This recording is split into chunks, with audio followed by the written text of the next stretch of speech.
Welcome in there, Gyms and Gymettes, to episode 113 of the DAAAGenerates podcast here. I'm your co-host, Nick Johnston over here, chilling with my little shark on my head. Yeah, it's Shark Week, if you didn't know, if you were catching up on a little AEW Dynamite like I was, and Bill was earlier tonight. Sorry for the delay on the episode. Sometimes life happens, so shit. No, there you go. There you go. But as always, we deliver. We got a fucking jam-packed episode going over the All Star break. We got our NFC West breakdown. Like I said, hop on PointsBet, code SYS9 if you want to join in on a little bit of like I said, betting breakdown and previews to go. But before we do all that and a little bit of wrestling and everything else in between, like always, let me introduce you my co-host, Wild Bill. How the hell are you? We're doing all right tonight. You know, I'm a little upset. I was supposed to go see the original Men in Black movie tonight. Unfortunately, my girlfriend wasn't feeling too good.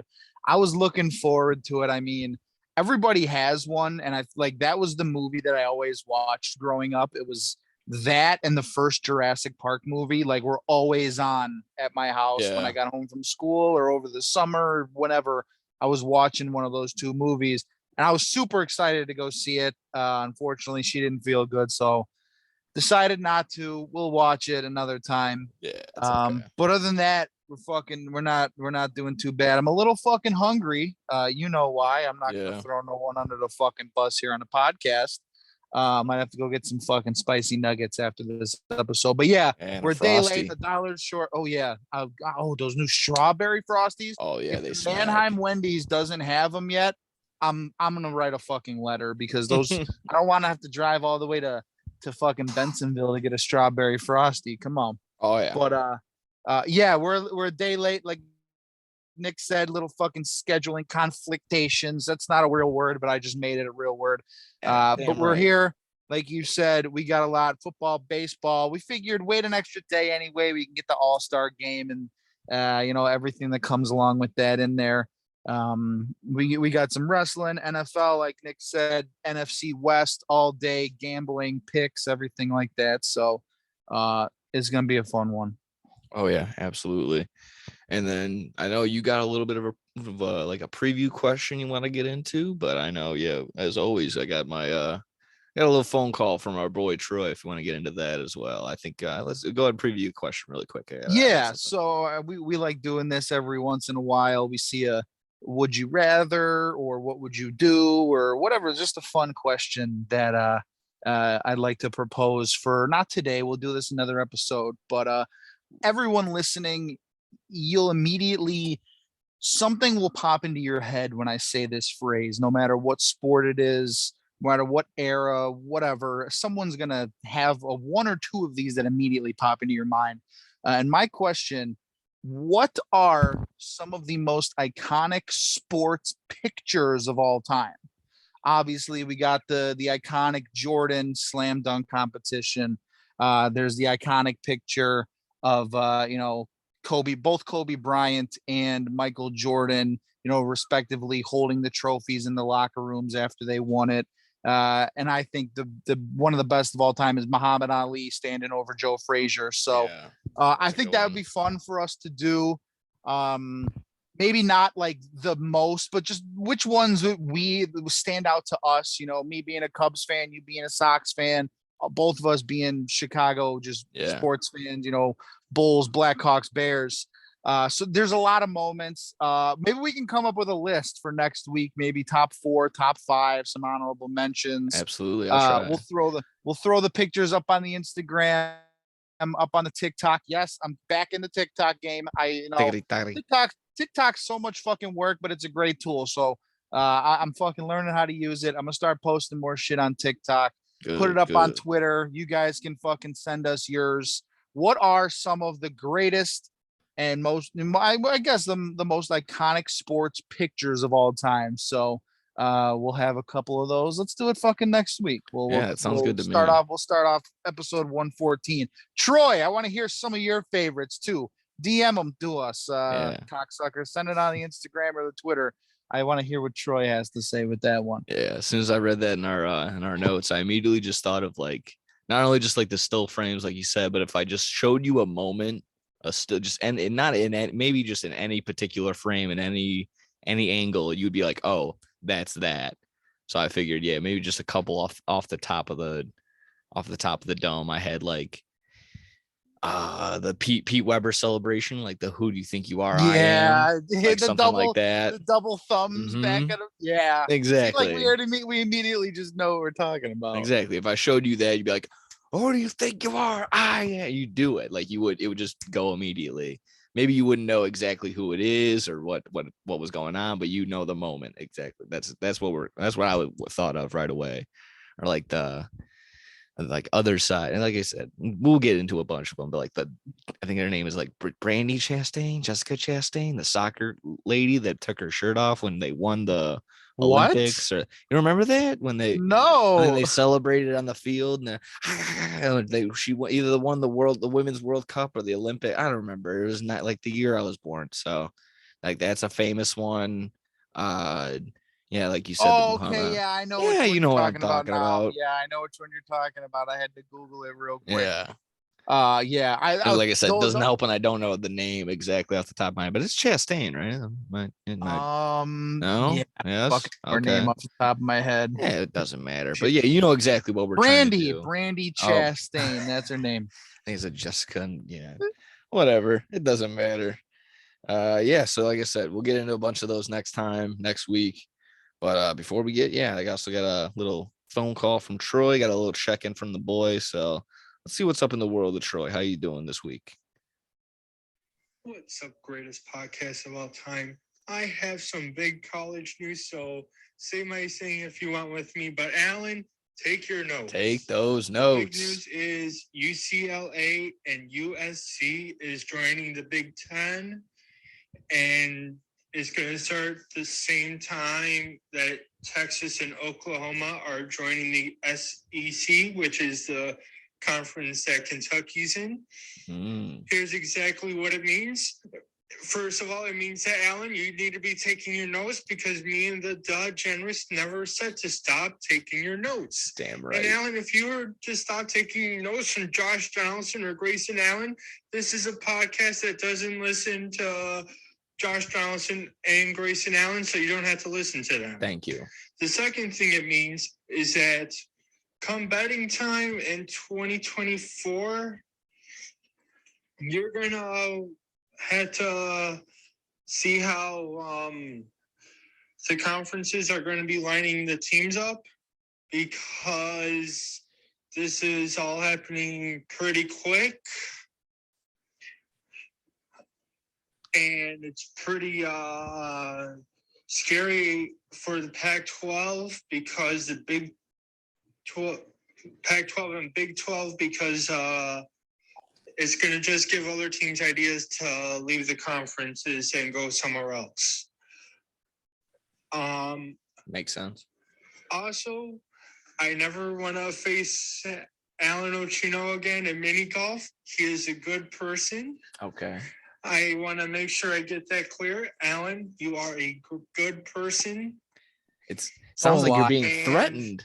I seriously don't know how Tony La Russa is still manager for the Chicago White Sox. I'll be getting to that later. And on to some horrible, tragic news. My district manager at work took down my sign promoting the DAAAGenerates podcast.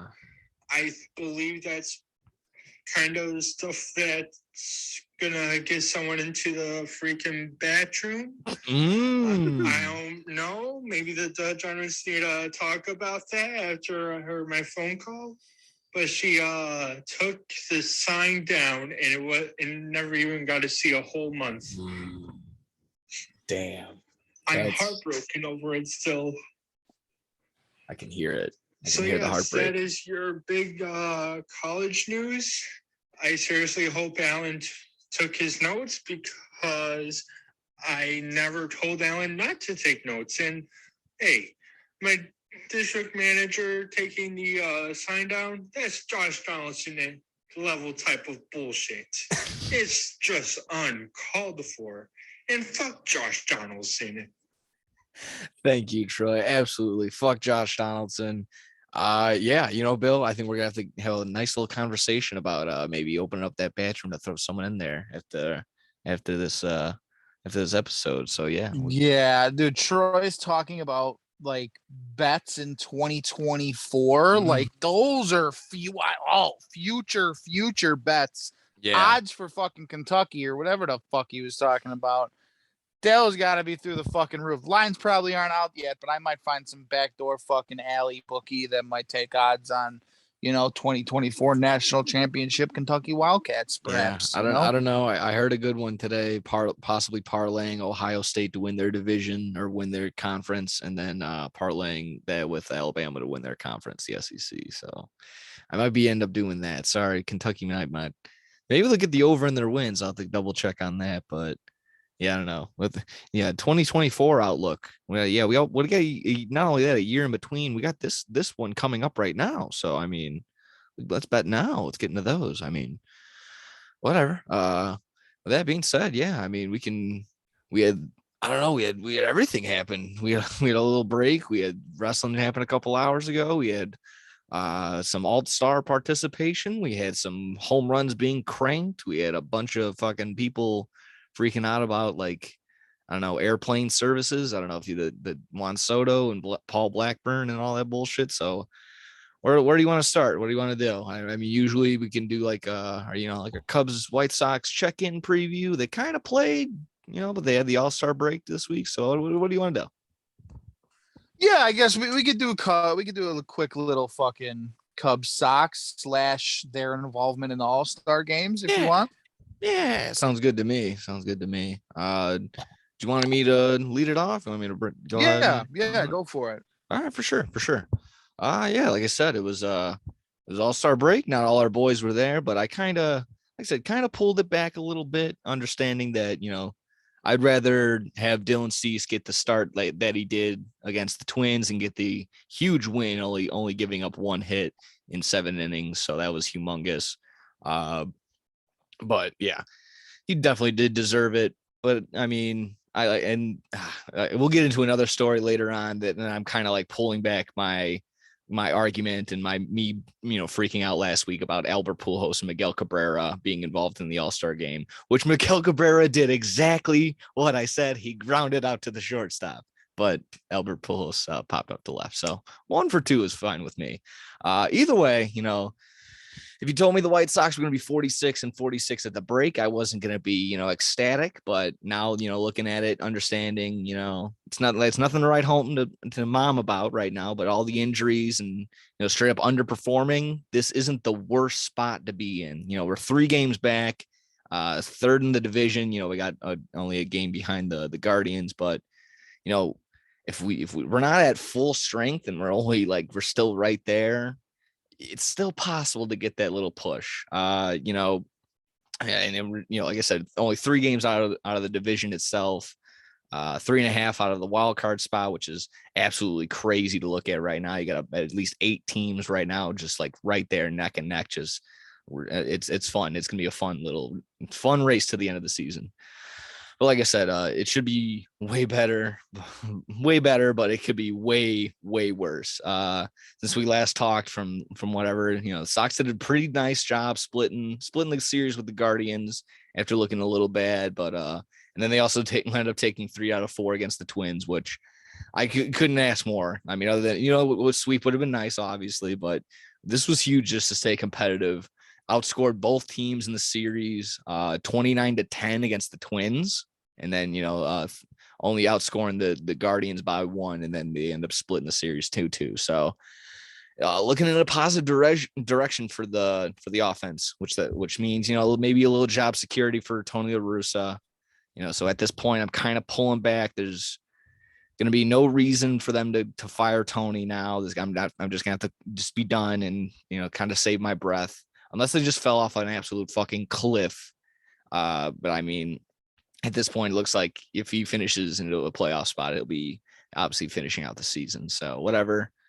Even if he just maintains the 500, they'll probably just stay right there. But I don't know. It's kind of pissed me off. Either way, I guess the consolation prize for, if they did end up falling off, them, I guess firing Tony La Russa would be the smart thing, whatever it is. But I don't know. Hopefully, like I said, TA just continues to be, hopefully he took a nice little break out in Cali, smoked a little weed, Lube Bob maybe got a nice little trip out to Miami.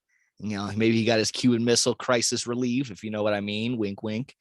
Maybe Abreu went down and got some, maybe the finest chewing tobacco, stocked up on that for the rest of the season. And maybe Vaughn just oiled up because he's a fucking, he's just a cyborg. So, he's going to need a nice little tune up. So either way, this, while this break coming in, well, they were a little hot, no streak like the Mariners, but it's still nice. I still think it's beneficial that they got this break when they did. Everyone still needs to get healthy, so it isn't the worst to get everyone get their feet underneath them again in this, like we always say, the dog days of the summer. So get your mind right, get everything in back of the swing of things, because we're gonna get the Guardians for a doubleheader right out of the gate. Basically, we get 4 more games out of them. We get 2 against the Rockies, and then 3 against the A's. Luckily, we aren't in Oakland for those 3, so that's actually going to be nice. So, that's a nice way to end the month in my mind. I know I was just wrapping up on this. Just going to be kind of just what I picked up from the All Star break, and just maybe a couple of interviews that I saw. Liam Hendricks got into. Was asked about just while he's at the festivities and all that bullshit. He's just kind of acknowledging that, like, there's injuries and just, but ultimately he just said they didn't put it together. It was time to, like, buck up. It's time to get it going. He brought up the idea, the thing of, like, we had sparks, just couldn't be consistent, but hopefully, this metaphorical flame, can get the sparks and maintain it. Cause right now it was going, it was starting to go, got this break, but hopefully we can continue with the momentum and just, make a real run for this fucking division, maintain the lead, and just carry on the way out. So, it's not out of the reach. I know I've been back-to-back doom and gloom, then positive, and then doom and gloom again, and then positive. That's just the way the flow of the season has been. So we're not out of it. There it is. That's as simply as it is. Let's get it. There's a lot of season left still, even though we played 92 games or whatever. So yeah, go White Sox. And yeah, obviously I'll let you go and dive in on the Cubs and whatnot before we get into the rest of, like, the All-Star festivities and all that. Yeah, just one quick thing on the Sox. It's huge for them to battle back and, like you said, to get to 500 at the All-Star break. That has to be huge for, like, yeah, it had to feel good. Like in the locker room, for the guys, like, okay, we played like shit. We didn't have at a lot of parts of the season, most of their fucking top players. Eloy wasn't there. Anderson was hurt. The situation with the starting pitching. For them to go through all that shit and to be at 500 at the halfway mark, I think that's a good sign. Like, if I was a Sox fan and, like that 4-game series at the end of before the All-Star break against the Twins, that was huge. And to take 3 out of 4, and a couple of those games were fucking ass whoopings too. Yeah. That's just that's huge going into the All-Star break at 5. It felt good. It felt real good in that Twins series, honestly. It is what it is in the Guardians series. We had Shane Bieber throw a complete game against us. That's just shame. Sometimes you're just gonna face elite pitching, and then you're just gonna get their best. So I can't knock them for that game. So if I take that game out of consideration, they won 2 out of 3. So I'll look at it that way. But exactly what you said, they have to be. I hope they're exactly thinking that. That's exactly what Liam Hendricks said. We were playing not our best, and we're still right there. So they can be very dangerous. And look, we always say on paper, probably one of the best lineups that could be constructed from top to bottom, even if you throw Leori Garcia in there, which I hope they don't fucking do, because Josh Harrison's actually been doing pretty well. He's getting it going. He's fucking doing it right every time he gets on base. So, I hope that's exactly the mindset, and just continue with the positivity and just fucking carry it out the rest of the way. Let's fucking get Yeah, let's get the division. Let's not focus on a wild card. Let's get the division. It's right there. Let's go on. Let's like I said, haven't gone on a big tear more than like 6 or 7 wins in a row. If we can go on the Mariners type run, the Atlanta Braves type run that I think they had like an 11 game win streak, 12 game win streak, but like the same thing. Mariners are on like a 14, 15 game win streak. Let's do one of those. Let's fucking do that. So I don't know. They got like I said, the Twins, same thing. They got a couple injuries on the downfall. Maybe with Jose Ramirez participating in the home run derby, maybe his swing gets all fucked up. Which, by the way, I heard a good one. If a Sox player was pitching to him in the home run derby, he probably would have won, but he chose not to. So fuck him. So good. Oh, that's a good one. Yeah, good. Fuck him. Either way, yeah, like I said, go Sox. Like I said, they start off. They can finish off July pretty positive. So let's do that. We'll see.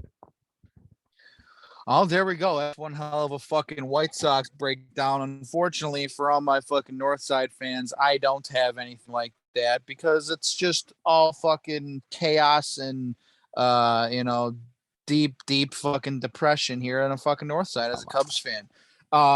Luckily, I guess, good news coming from the All Star break. Both Wilson Contreras and Ian Happ got on base in the All Star game. And the brothers pitched and they hit back to back in the order, like we said. Yeah, that was neat. That was fucking neat to see the Contreras brothers, back to back. And then I think it was William interrupted Wilson in the middle of one of his interviews, and they just had a cool little brother moment where they fucking, messing with each other, wrestling a little bit. I remember seeing that one. Exactly, the noogie, yeah.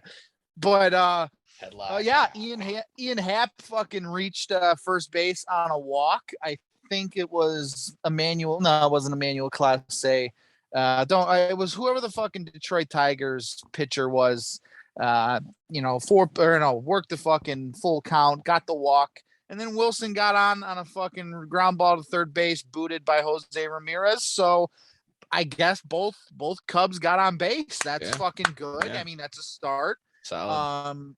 Other TA than that, got a solid single. I saw that. And then, yeah, he did, and he was a part of that nifty little double play early in the game. Oh yeah, that was pretty rad. Jimenez from Cleveland made the play, flipped it behind the back to TA. Yeah, that was fun. Nifty. That was really fun. That was a nifty little play there. So yeah, I mean, other than that, no fucking really Cubs talk. I mean, first half of the season, it's been nothing but disappointment. like I said it was going to be from the beginning of the season, but it's like a fucking broken record. I'm just looking forward to the young guys, and I've talked a lot about Caleb Killian, Nick Madrigal. Hopefully he can come back in the second half. Christopher Morel has been doing great. Justin Steele, Keegan Thompson. I've talked a lot about them, but I feel like a lot of the talk around the Chicago Cubs right now has to be around Nico Horner. I mean, this guy, he's healthy for the first time in his career. He's been up for the last 2 years. This is the first time he's been fully healthy. And he is playing an elite level shortstop right now. Through the first half of the season, he's batting .308, 5 home runs, 27 driven in, 9 stolen bases, a .767 on base percentage, and he leads all active shortstops in defensive what's the fucking stat, fielding percentage. So it's been fun to watch this guy play. Obviously a first round pick back in 2018 for a reason. He just unfortunately couldn't stay healthy the last couple of years, and now he's putting it all together. And hell, he even got the fucking diamond upgrade in MLB The Show. So it's been fun watching Nico Horner play, battle through some adversity earlier in his career, and now, I mean, he can fucking stay on this pace. He'll, with his defense and him batting around 300 like he is right now, he could be a fucking top 5 shortstop in baseball. So it's good to see all the young guys doing well. Like I said, Morel, Suzuki, all the guys that I always talk about, but Nico Horner is definitely the focal point right now on this Cubs team. So good to see him doing so good. And then on the flip side, we were just talking about Wilson Contreras a couple minutes ago. It's not looking too good, man. There's a lot of rumors going around, and the big one is that he's probably going to be fucking dealt to the Mets here coming up soon. Hey, if we can get a fucking it'll be a heartbreaker, but if we can get another Pete Crow Armstrong like we did in the Javi Baez deal last year, I'll take that, because Pete Crow Armstrong is tearing up fucking AA right now. So it's that gonna would be really be that would be sad. such a Mets move if they traded him for Contreras. I would just say that would be so Fuck crazy. it, I'll take it. I know that. So I got a quick question. Maybe Troy can answer. Do you think Troy was over the weekend or before the All Star break last week? The Cubs had a 4-game set against the Mets, dropped 3 out of the 4. Do you think Troy was happy that the Cubs lost, or was it the other way around? Was he upset that the Mets won? He Which one do you think? Which one more? He always just tells me that when the Mets and the Cubs play, he wishes that the games just weren't played at all. They wish they would just do something else. They just wish they would just do like DQs / just draws in some sort of sense. So turn it into like a Savannah Banana. Yeah, that'd be cool. Game. Yeah, you could do that. Or maybe just like a couple. You get the smartest couple of them on the team, and they play like checkers and chess or something. And they just play like mental. Well, yeah, games. We can have like a field day. Just have like potato sack races and dodgeball and apple bobbing competition or something like that. That would be interesting. For apples in the toilet. I'm glad you said that. That's a Sandlot quote right there. And a little preview to fucking next week. One of my iconic pictures, honorable mention, is something from the Sandlot. So there you go. That counts. But anyway, going to I'll leave it as an honorable mention just because it's fiction, just because it's a movie. But going back to Willson Contreras, it's gonna suck when this guy gets fucking dealt. If anything, if they were gonna keep him, I feel like it would have been done by now. And I think they kept him around. He's killing it. He was the fucking Cubs All Star. I know Ian Happ made it, but Ian Happ, he's Ian Happ. Who gives a fuck? Willson Contreras is having a great year. They kept him around maybe for all the shit that they got this weekend. A Cubs representative, starting in the All Star game, all the shit with his brother. Maybe make a couple more fucking dollars off him with the All Star jersey sales on Cubs.com or whatever the fuck. So, those All Star jerseys were looking pretty nice. Soon. So it makes sense. Those are pretty cool. They are pretty cool, but it's gonna suck. We'll see what happens with him. I still want to keep him. I still want to build around him. A lot of people are, you want to win a World Series in the future, you gotta get rid of him. Not necessarily. It's not every day you find a catcher like Willson Contreras. So maybe if it was a shortstop or an outfielder or a starting pitcher or someone that you could not easily replace, but someone that you can replace, that's one thing. But to find a catcher I don't think there's no such thing as a 5-tool catcher, but when you got someone who hits for power, has a decent average, and plays defense and is a leader like Willson Contreras, there are not catchers like that anymore. It's either you're Will Smith, Yasmani Grandal, who's good at offense and you fucking DH or you play below average defense, or you're like the Austin Hedges or the Francisco Mejias of the league, who you're only in the lineup because of your defense and you're batting fucking 9th every game. So to have a guy like Willson Contreras or the JT Realmutos of the fucking league, like, it's fucking rare. And obviously he's a fan favorite, so I'd like to see him keep him, but unfortunately, it's not fucking looking that way. So I guess that's it for Cubs talk. Not a fucking good time. I know we got Philly coming up soon.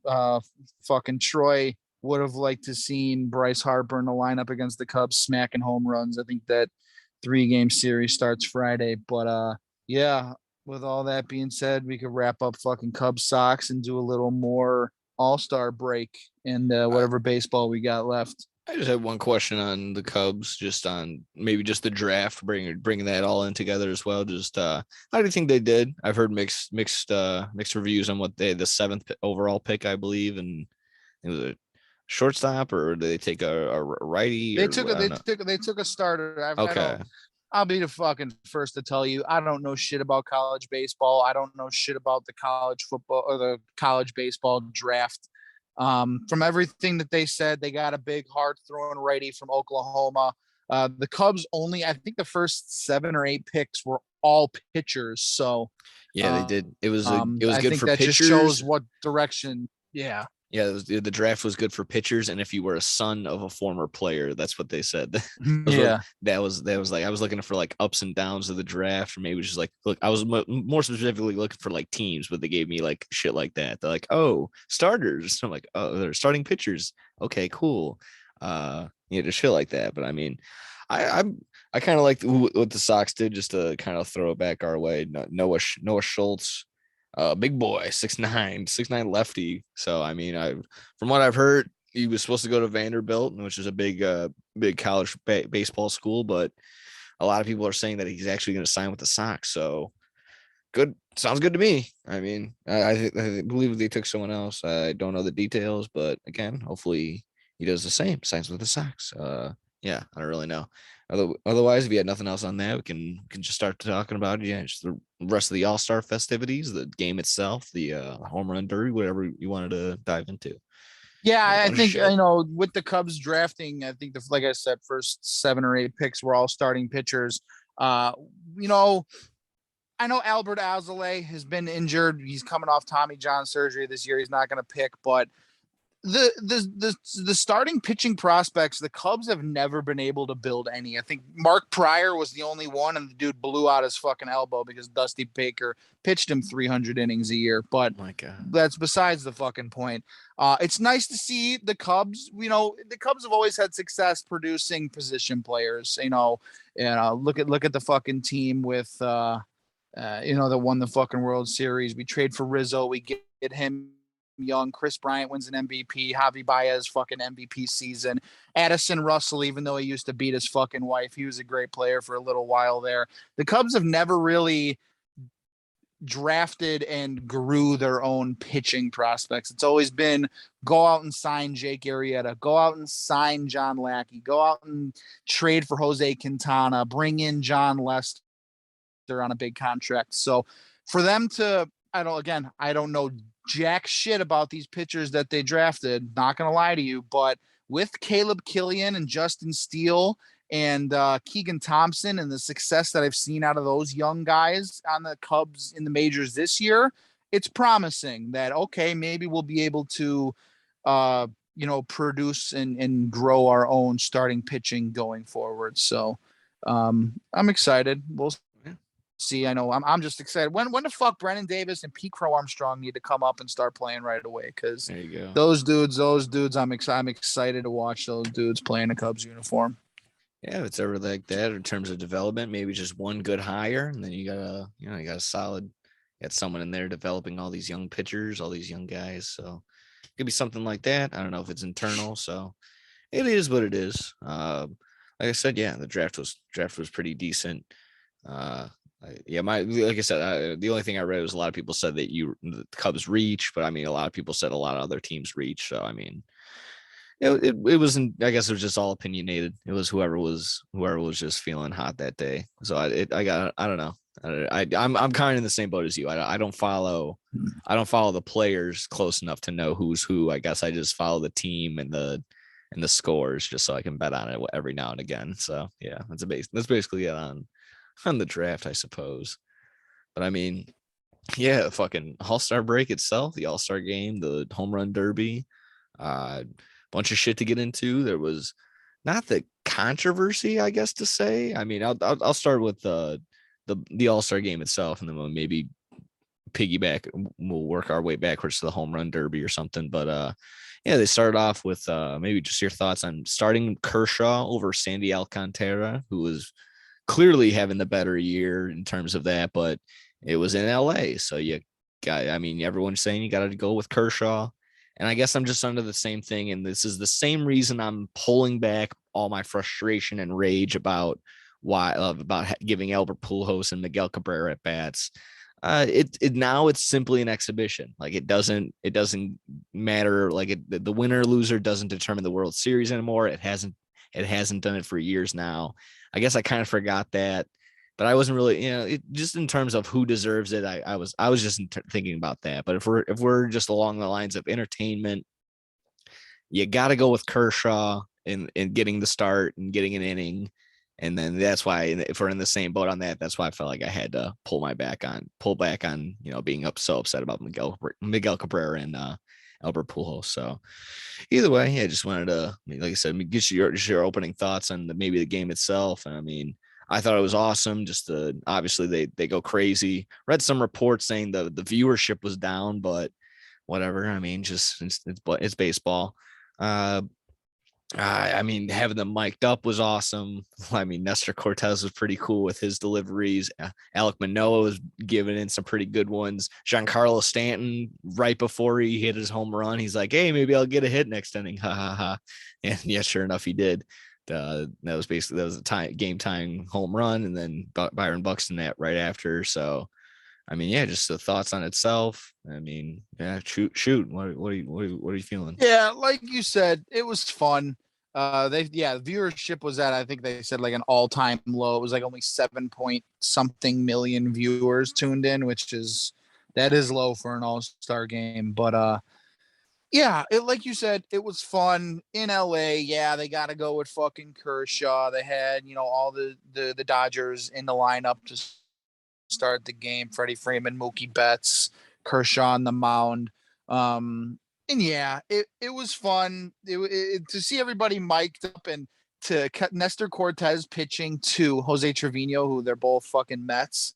To hear Yankees. Trevino, he's like, okay, Yankees. Yeah, I got my New York teams mixed New up. York, they're walking here. I'm sorry. They're fucking Italian. I love those TikToks, but to hear Trevino, he was just sitting there. He's like, all right, cut her in, fastball high, cut her back door. And like they were just talking back and forth. And I wish we got more of that. And obviously they don't call it out like that. They use the pitch track, and not the pitch track, the pitch com bullshit now. But it's just fun to hear a sort of, the dialogue between a pitcher and a catcher and just hear what they're thinking. Oh, okay. I think it was either the 1-2 or the 2-2 pitch. Trevino's like, oh, he's sitting fastball right here. He's sitting heater high. And then Nestor's like, okay, I'm gonna fucking throw a breaking ball low, and that's exactly what he did. It was just cool to that's exactly. I like the little inside baseball too. Yeah, same thing with Manoah when he was just talking to the boys in the booth. He's like, they kind of give him not a complete breakdown, but like, he's like, oh, Jeff McNeil, he likes to swing. He's like, oh, okay. He just started. Yeah, and then he struck out Austin. Nestor Cortez struck out Austin Riley, and right before, I think it was on the 2-2 pitch, he was like, oh, well, blow one by him high, and that's exactly what he did to strike him out. So that was neat. Yeah, exactly. It's just fun to see like they're doing exactly what they are, and it's just, I mean, they're top of their craft. Let's see.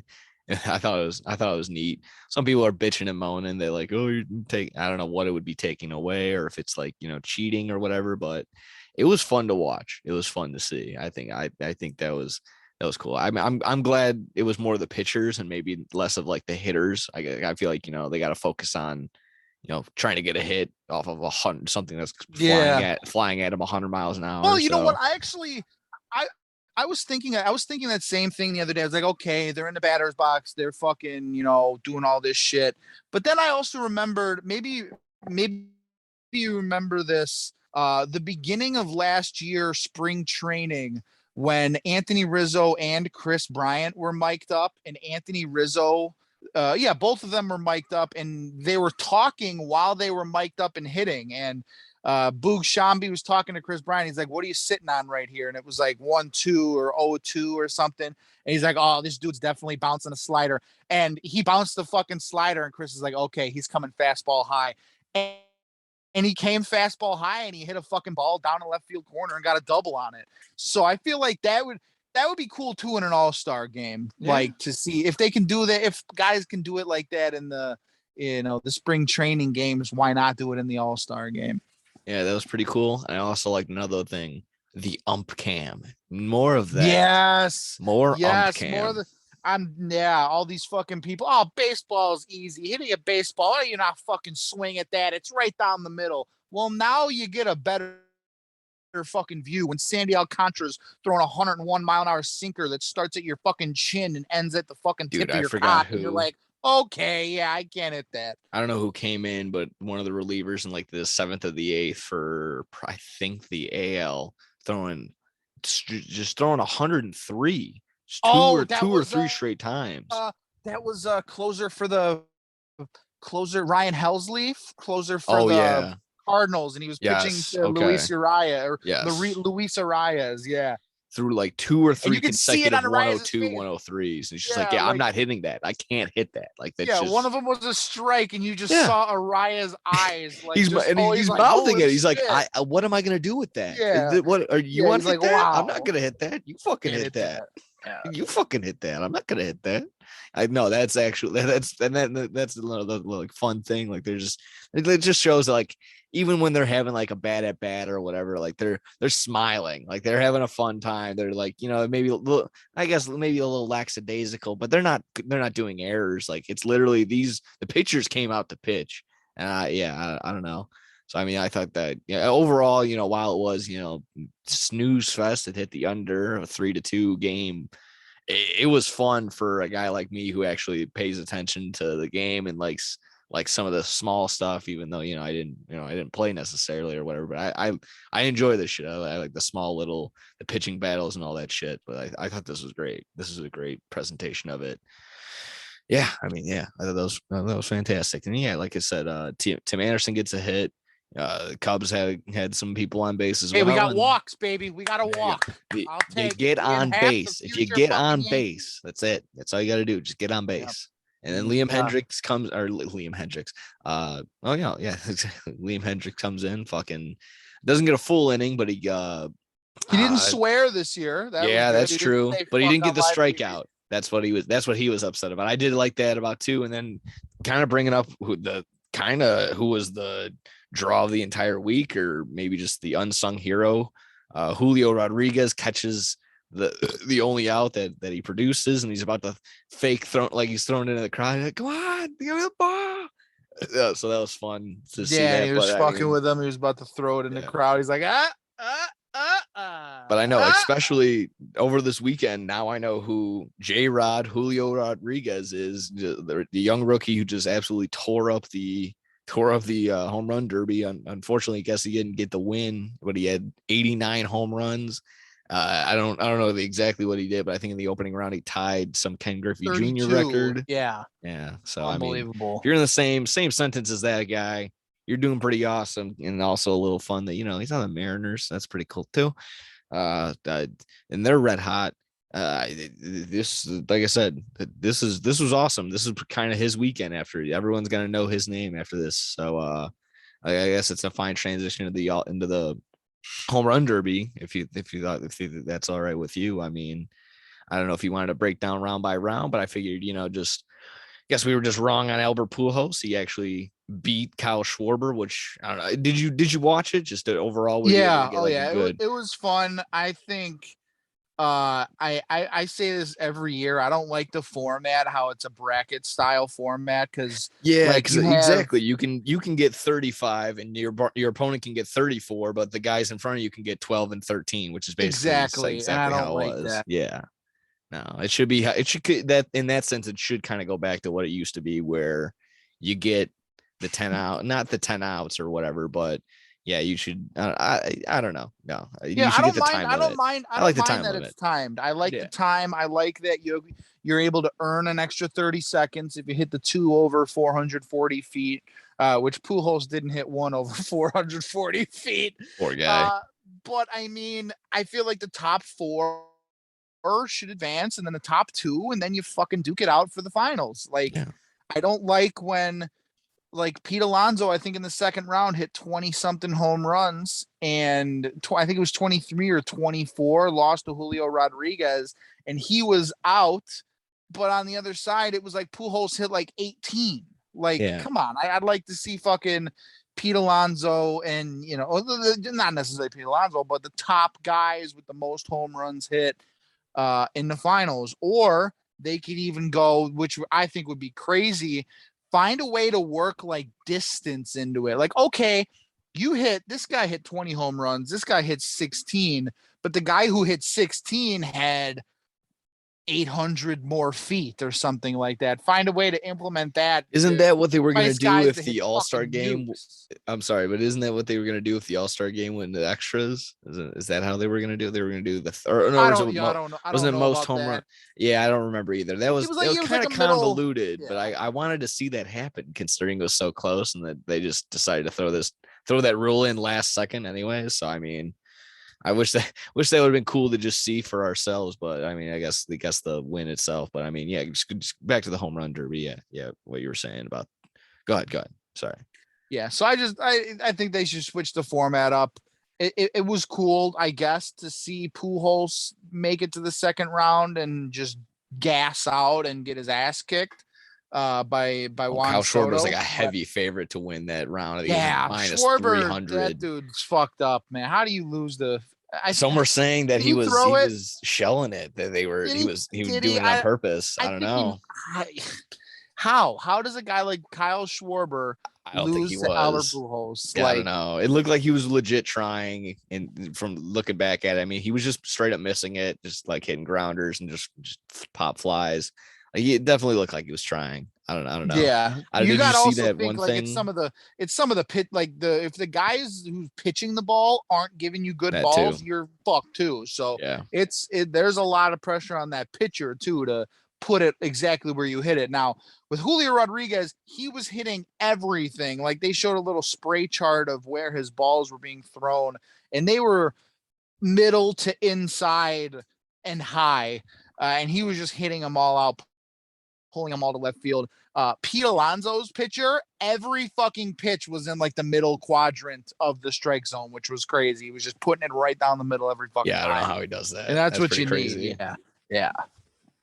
Yeah, no, absolutely. That was always fun to watch. And yeah, like I said, the underdog story of Julio Rodriguez popping out of nowhere. And then I don't know, my only bet that I put on the home run derby was for Pete Alonso and Juan Soto to be the two finalists in the finals, and that was plus 500. So it was actually not that bad. It was the second favorite for that to happen, but you know, well, like I said, one half is in. Juan Soto gets in, goes up against Julio Rodriguez. They go into a swing off, but then I believe Juan Soto wins on a walk off, 19-18 or whatever. So either way, still pretty entertaining.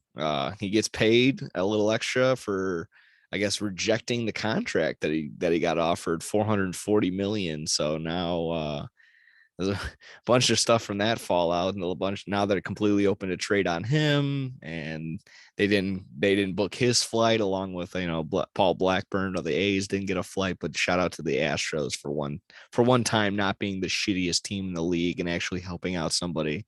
But that's probably just gonna be trade bait. Either way, just back to Juan Soto. What'd you think on him rejecting that? Because I think that was a good move. Yeah, I think it's the right thing to do. I think anybody, no matter what the fuck you do, if someone's like, here's fucking, I'll just round up and it just sounds nice, it sounds a little better. Here's $500 million, and you say fucking no to it, you're a madman. And I know he's gonna get that money. No matter where the fuck he goes, he's gonna get paid. But for someone to dangle $500 million in front of you and just be like, here, take it. Come on, it's $500 million, and just say, nah, I'll pass. I'll wait. Nah, no thanks. You're insane. You're a madman. You got balls of steel. So good for him.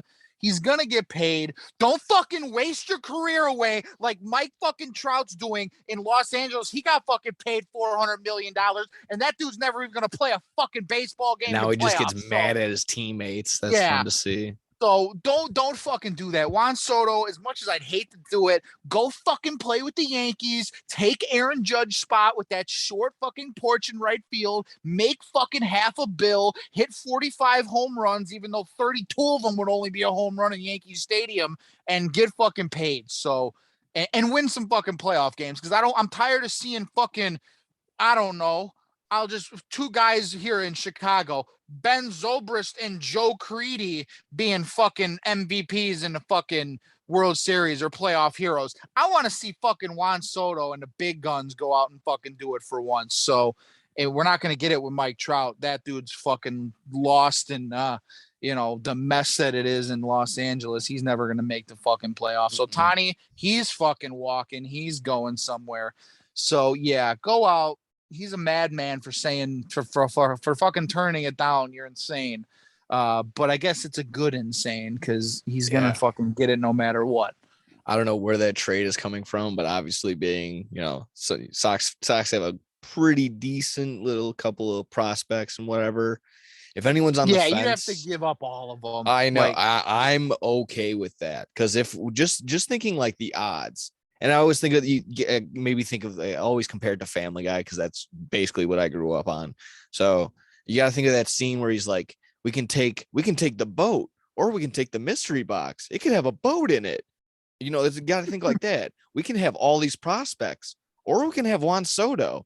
There's just like one of them can turn into Juan Soto or we can just have Juan Soto right now. I mean, I feel like that would just be the move. So if anyone's on the fence like that, thinking, one of these guys can pan out and be a Juan Soto or better. Yeah. Well, here's my thing. Here's my thing. Whether it's going to be the Yankees, it was the Yankees, the Mets, the White Sox, the Astros, and I think there was maybe the Braves were like the top teams that were like the top 5 teams going for him. If you do trade for him, you better extend him. Like if you do not have the money to re-sign this guy and lock him up to a fucking 15-year, $500 million contract, don't trade for him. That's all. I think that's obvious. That would be the dumbest thing to do. That would be exactly what we talked about the last week about the Archer trade. I mean, yeah, it's just that would be. It would be terror in the streets. There would be fires if we didn't do that. So yeah, that would be the move. And then I also saw that we're also in contention for Jose Quintana. So shout out to you on that one as well. Bring him back, dude. He's having a fucking great year with the Pirates. If you could have a great, we need a solid lefty. Yeah, you're doing something.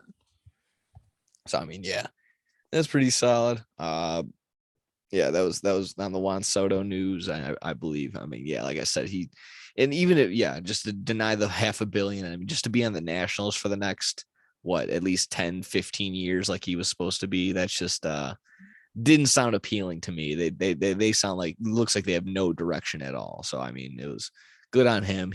Hopefully he just gets out, gets paid, or he gets traded for a contending team. So yeah, exactly that. Let's see here. We actually had one more thing on your little Cubby guys. I don't have too many details, and obviously I kind of maybe just caught it in passing. Maybe you saw more on it. The Cubs are actually being sued. Did you hear about this? Did you know about this? Did you hear about this? Yeah, it was pretty fucking crazy when I heard about why they're being sued, and I agree with why they're being sued. But this was crazy. Yeah, so I mean, if you can probably clarify if you maybe looked into it a little bit more than I did afterward, just they're being sued. They had their renovations done, or they're getting more done. They didn't have any plans for more handy, capable, accessible. Hopefully I'm saying that correctly. Proper seating for handicap. So the big thing was the ADA, which is what the fuck does the ADA stand for? I just looked it up. Disabled something. Something. I just looked American it up. Disability earlier. Act. Yeah. Yeah. Okay. Yeah, that's exactly what it is. A lot of it was that they didn't have enough seating for handicapped people, and that the paper towel dispensers weren't low enough in the bathroom, and in the hand dryers. Yeah, they were too high. And I take full responsibility for this. I take all blame. You installed them? Actually, yes. I am not gonna lie. Like, for those of you who know, that's right. Maybe a lot of you don't know this. I was lucky enough to work at Wrigley Field. Oh no, you might have to be quiet. You might be signing an NDA soon. Nope, they ain't fucking making me sign shit. I will listen. I will take full responsibility. Back in 2016 when I started out my carpentry apprenticeship, I was lucky enough. The first ever job that I got to work on was the 1060 project at Wrigley Field. That's awesome. I didn't do a whole lot of in the stadium work. But what I did do inside the stadium, we were installing handrails in the bathrooms. For the handicap bathroom stalls, you got those handrails to help yourself up and down. We were installing those. I didn't install the actual hand dryers, but we were putting the backing up, which Okay. for those of you who don't know, backing it's a piece of wood or metal in between the two studs that just gives whatever you're hanging from the wall there extra stability. So I was doing backing there. And then if you ever walk in from the under the center field bleachers by the Harry Carey fucking drunk statue, you got the Budweiser bar. I helped fucking put the roof on that. So every time I go there, it's like a stupid thing I do. Whenever I go I sit in the bleachers, I go and I order a beer, and whoever the fucking bartender is, I'm like, hey, I built that, and they're like, this fucking drunk. Here's your fucking $13 IPA, you loser. And I'm like, I really built it. But yeah, so the Cubs fucking between 2015 and 2019 pumped Juan Soto's fucking contract, $550 million into it. I almost said Soldier Field. Don't put that money into Soldier Field. Nope. They put the $550 million into Wrigley Field, and the fucking toilet paper dispensers and the hand dryers are still too high. So they're too damn high. It's an easy fix. They'll go in there probably this offseason, spend a couple months. Our fucking former co-host, Tim Hester, he works for Pepper Construction. He might be over there fucking supervising a job site, fixing these hand things, maybe adding a couple extra 2-3 more seats for my grandpa. He's in a fucking wheelchair. His legs don't work. But yeah, I'll take full responsibility for this one. Sorry, Cubs fans, for not having the proper seatage and the hand dryage you heard it here appliances. First. Yeah, you heard it here first. It's all Bill's fault. It's all my fault. Wow. And it's because of you, they can't get Juan Soto. Is basically what you're saying? That's fine. I don't want to. Wow. We're gonna get Ohtani. We're gonna have the connection with fucking Seiya. Seiya's his fucking boy. They grew up down the street from together playing fucking stickball in the streets, Yeah. Oh yeah. And I'm sure. Yeah, we're gonna fucking Ohtani, you Darvish, he loved it in Chicago. He told Seiya, oh yeah, go to Chicago. It's a great place. You get fucking unami sushi over in Norwich, even though the place burnt down. But anyway, so Seiya is going to return the favor and say, hey, Ohtani-san, come on. And this way we bring Mikey Sapinski back to the fucking game. We have a little reuniting there. Like, what's up, fucker? You remember this guy from 2017 or whatever? Be like, oh. But anyway, yeah, that's the plan. We're going to we got Seiya for 5 more years. We're bringing in Ohtani.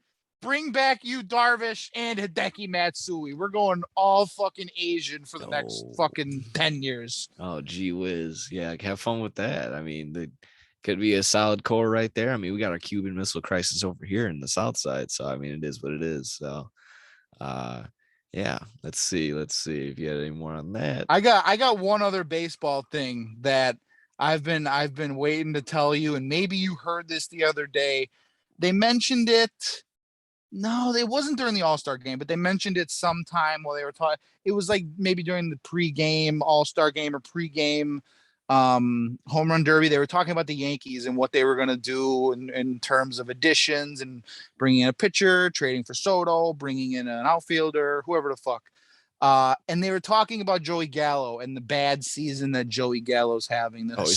Terrible, historically bad. And I mean, Joey Gallo is the epitome of he's a 3 outcome guy. He hits a home run, he strikeouts, or he walks. There's nothing else that guy does. He plays great defense, I'll give him that, but at the plate he does those 3 things and that's it. I heard this stat on Joey Gallo the other day that I absolutely couldn't fucking believe, and I had to go do some fucking research, and I'm proud to say that I actually did like 20 minutes of research just to confirm this. And I'm not a big guy. Like, I'll read the headline on Facebook about whatever the fuck, and I'll just reshare it because I'm that stupid without doing any information. But I actually did some research. So anyway, since 2015, that's when he came up in the majors with Texas, played over there.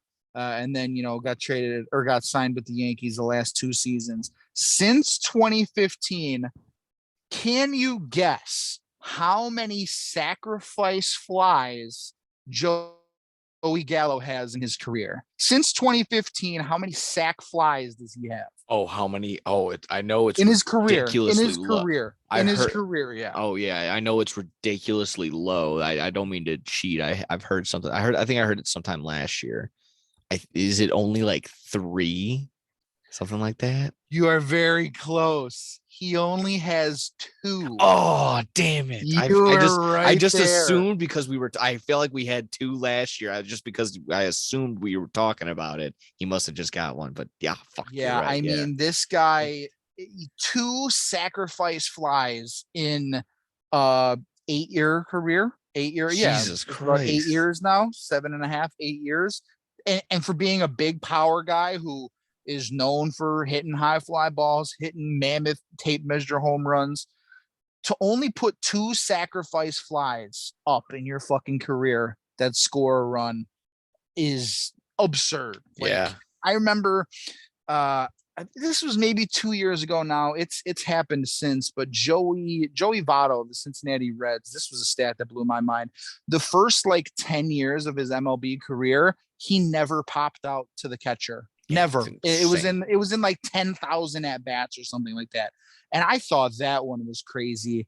But, a guy like Joey Votto, great eye, puts the ball in play. He's not one of these launch angle guys who swings up at the ball. He always makes sure to put the ball in play. Like, you don't see this guy striking out a lot. So I was thinking, okay, Joey Votto, that's it's still a crazy stat, but that's nowhere near how crazy this one is, just because of how Joey Gallo plays. And he's known for putting the ball up in the air, like I said, hitting home runs. To only have 2 sack flies in his career since 2015 blew my mind when I heard that one. Yeah, that's insane. And obviously, like you said, he hasn't been playing his whole career in Yankee Stadium, where it's just a fucking little league field, like where it would make sense that he's not going to get a lot of sack flies. Most of them are just going to fly out. Like, yeah, he played on the Rangers for a few years prior. So yeah, that's an insane stat to think about. That's very crazy. I couldn't believe it. I couldn't believe it when I heard that.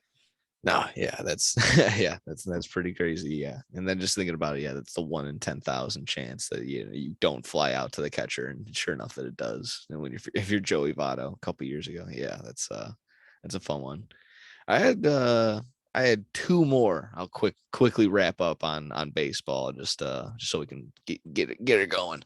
White Sox are released. I should have probably went over this during my White Sox recap, but I kind of really didn't feel it. Yeah, it did fit in anywhere. They're dropping a collab shoe. I forgot what buddy guy's name is. He's a Sox fan, so don't expect him to do anything else. He's a local guy. However, while they look cool, you can probably check them out on their Instagram or their merch page, the White Sox store. They're going for $325 a pair. So beware of that. Like I said, I cap my shoes off at probably $120, $150 at most. So it won't be seeing me rocking around the White Sox shoes. Like I said, I don't value things that can I have the potential to step in shit or gum in them. I don't see the value. So I'll gladly just chill with my gay EWs. So yeah, that's what we'll roll with. Maybe just your thoughts on that before I get into the last one. I feel like that's not a lot for shoes. Oh no, probably not. But just for a guy like me, just a commoner who probably doesn't go in the shoe game, that probably for that much, that probably is on the cheaper end for any shoe head. That are probably rolling in $1,000 pairs, $1,500 for a pair. I was gonna say it's a hell of a lot better than the $8,000 holy Dodger jerseys or whatever the hell they were selling a couple weeks ago. We talked about the Swiss cheese jerseys. Come on, cool. That's. I haven't seen the sock shoes that you're talking about, but it's a hell of a lot better price point. No, pretty solid design. I'll give them that. They got the pinstripes on the tongue. They got the like I said, the matching. Like I said, take a look at the shoe. The fucking shoelaces are silver and black and everything. It kind of looks like a jersey. Kind of like I said, kind of looks like the white pinstripe jersey, similar to this that you'll be seeing. So I mean, it's a great looking design. I don't myself I usually indulge and grab, I'll grab a bunch of Southside jerseys. I will not be taking part in that one. I'm going to be, just save a little money on that one. But like I said, they look great. I won't shit on you if you do end up buying them, but they do look pretty. I don't know. I leave it with that. They look pretty cool. Hey, there we go. Thing, Baseball, fucking ESPYs are tonight. Shohei Ohtani wins the best male athlete of the year. Congratulations there. Well deserved. I mean, the ESPYs are the ESPYs, but I mean, that's just cool to get some recognition. Yeah, grow the game, like we've been saying. Oh, yeah. Yeah. Last little thing just before we get into anything else. Fun thing from the July 12th, about a week ago. Yermin Mercedes hit a home run off of Dallas Keuchel. Just thought it was pretty cool. Obviously, the Giants were playing against the Arizona Diamondbacks. Keuchel was getting his ass whooped, and sure enough, on this even better on a 3-1 count, Yermin Mercedes goes deep on Dallas Keuchel. I don't know what the final score was on that game. I'm pretty sure the Giants won handily. So I just thought that was fun. And I had one more story on Chris Sale, but I didn't really look into the article. So we'll save that for next week, maybe. So yeah, maybe if you had anything else on his fingers baseball. fucked, Jim.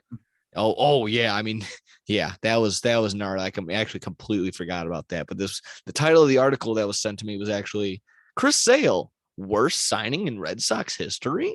So yeah, that's just, one of those like clickbait type or letters, articles. So I don't know, maybe it'll get me reading, get me going. Maybe if it has any legs, we'll get to it next week. But yeah, it kind of is looking like it because he's fucked. Yeah, he's he fucked hasn't done a fucking thing for them. No, he has not. Let's see. We got I figured we'll basically finish off with the NFL East or NFC East West update. Oh my goodness. West. SpongeBob West. Yeah. I had something quick on the NBA, but I also saw that Eddie Olczyk is going to be doing the Seattle Kraken broadcast. I don't know if you want to get into that, but yeah, we can. Yeah, we could, it's a tough time right now to be a Blackhawks fan. Losing DeBrincat, losing Doc. The rumors have been swirling around about Taves and Kane for a couple weeks now. Expect them to be gone at least, sometime this season. Maybe not this off season, but Duncan Keith retiring, and now I feel like it's just on and on getting piled on Blackhawks fans. Eddie Olczyk deciding not to return to the Chicago Blackhawks. He's going to take up a job with the Seattle Kraken. Good for him. There's just a couple things on this show that we always talk about and we reiterate, Cubs, young prospects, Wilson Contreras, and then the other one we always talk about is if this guy can stay healthy. The other big one is Chicago sports announcers and analysts. We've had the best. Like it is no doubt in all sports, across all sports. Chicago fans are the luckiest when it comes to, Hawk Harrelson, Harry Carey, fucking cross-eyed Benetti. I love him. I know even Stacey Sox King. fans. Stacey King, Pat Foley, who just hung him up last season, Eddie Olczyk, Jeff Joniak with the Chicago Bears, Glenn Casper on the radio, even while he was in the Cub booth. Why not? Yeah, I mean, we've had so many good ones over the years, and now a local guy who was born here, grew up here in Chicago, in the Chicagoland area, was drafted by the Chicago Blackhawks, played majority of his career here with the Chicago Blackhawks, and then decided post-career to join up with the Blackhawks as an analyst. He's calling it quits with the Blackhawks. It's going to be sad. I mean, fuck. Eddie Olczyk and Pat Foley together since like 2007, 2008, they were iconic. All the calls. I mean, it was more Pat Foley with the calls, the iconic big save or hit the post or the big goal or whatever the fuck. But right next to him was Eddie Olczyk teaching us the game. And the famous line, all Blackhawks fans, you're going to know this for all you young hockey players out there. If there was a dollar for every time if I got $1 every time Eddie Olczyk said that, I'd be a fucking very rich man. He was always teaching people the game of hockey. And we talk about growing sports, whether it's baseball, basketball, NBA. You don't really see it a lot in hockey. Like we know what hockey is. It's nowhere near baseball, hockey, basketball, or basketball, football, and baseball. We know what hockey is. It's the fourth out of the big four fucking sports. But it's growing here. It's good to see hockey over the last couple of years, especially during the pandemic with the bubble. I actually think the Stanley Cup Finals that year had more views than the NBA Finals, which is crazy. So I like to see the game of hockey growing, and guys like Eddie Olczyk are part of that. And especially, here in Chicago with all the success he's had, the success that the team has had, it's just been so easy for him to do his job. Hey, young Patrick, or young hockey players out there, look at Patrick Kane. He's keeping his stick on the ice. He's over here battling in the corner. He's got his stick over here. He did this because of this. He did that because of that.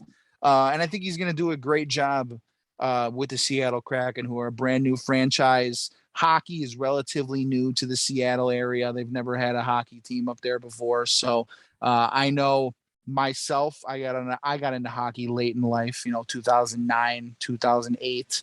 And Eddie Olczyk was an integral part of me learning the game of hockey. It was between Eddie Olczyk and me playing the NHL video games is how I learned what icing was, what offsides was, what delay of game was, what a trap was, what a passive penalty kill was. Like, I didn't know what any of that shit was before those two, the video game and Eddie Olczyk. And he's going to do that with the Seattle Kraken fans, relatively new fan base, and to have a guy like Eddie Olczyk showing you the ropes, teaching them the game of hockey like he taught all those Blackhawks fans.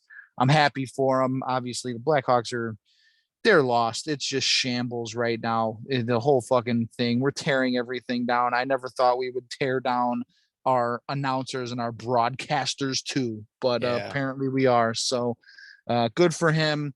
We'll still get everything. Yeah, we'll still get them in the playoffs. The NBC or TNT, whatever they're going to be streaming on, broadcasting on this year.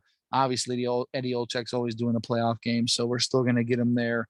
So yeah, we'll fucking miss him, and best of luck in Seattle.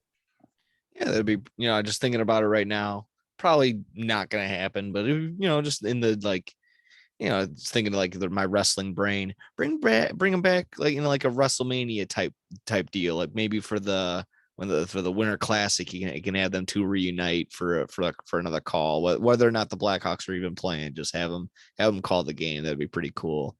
And my other thought, just kind of like, again, reflecting on it just right here and now, of course, again, it's going to be disappointing watching the Blackhawks just getting, stripped away. Basically, their whole identity is just gone, even from top to bottom, from broadcast booth to the ice, just not unrecognizable. But just for him, just for Eddie Olczyk himself, I guess now he's not going to hear like, oh, I miss you. It's not you and Pat. Like, it's not what it used to be, because he'll be over in Seattle now, so he'll get a fresh start, and it'll give two new guys opportunities to call these Blackhawks games and whatnot. And so it seems pretty cool. Well, and then thinking off the top of my head, where did his son go? Where's his son calling games? He's still with the Blackhawks. Okay, so and then that's another thing. So if that's also good. He's not going to be hovering over his son the entire time, whether or not he just didn't, I don't know what it is, but that's good in the work sense. Like I said, is it really cool to be hanging out with your dad all the time at work? I don't know. I've never done it. So just, I don't know that, maybe just didn't want to bum his son's style or some shit like that. Either way, like I said, it seems like a good move just for the sense of not washing your hands clean of this shit's pile of a fucking Blackhawks team right now, but just getting a fresh start after having this long tag team broadcasting career with one of the best right now. So yeah, good idea to get a fresh start in Seattle. And maybe we'll do the exact same thing. You'll get a whole renaissance of new Seattle young. Hey, if you're a young hockey player in Seattle, you're going to start. He's probably going to carry the same old things over there. It's probably not going to get a brand new Eddie Olczyk. It's not going to get like sunglasses and like a character change or whatever. So be the same old stuff. Good on him. That's the only thing I had on that, if anything. So yeah. Thanks for all the fucking memorable calls. Thanks for fucking teaching us the game. Being, being a Blackhawks fan growing up, being a player here, it's sort of like a Hawk Harrelson, just one of those guys who passionate, actually care, like a Ron Santo with the Cubs, Hawk with the White Sox, being one of those guys who he was there, he's been through the shit, he knows what it's like to, be in that locker room, to be on that bench, to to go through good times and bad, and to have a guy, we love Benetti, we love Len Casper, all these fucking guys, but they're not baseball players. They're not hockey players. They don't know how to call the game like a Steve Stone or like a, Jim DeShays with the fucking Cubs. Those guys, they've been there, and Eddie Olczyk was that with the Blackhawks for years. So, happy for his fucking time here. We'll never forget him. It's not the last. It's not the last we've seen of him. They'll have, next time Seattle is here with Chicago, they're going to do something for Eddie Ol. I'll give that to the Blackhawks. They know how to show out for their own former players, former coaches, and even broadcasters now with Eddie Olczyk. Yeah, I won't turn this into the Benetti save the Benetti show or whatever, but he knows what he's talking about too. I'm not gonna don't slander Jason Benetti. No, I'm not slandering him at all. But he gets very animated. Yes, he gets very animated and off topic pretty quick, and sometimes he jinxes shit unintentionally. But no, and if I said I slandered him, I just mean when you get an actual player who's, like I said, been through what those players are going through, you just get a different view of everything that just outsiders would never be able to understand.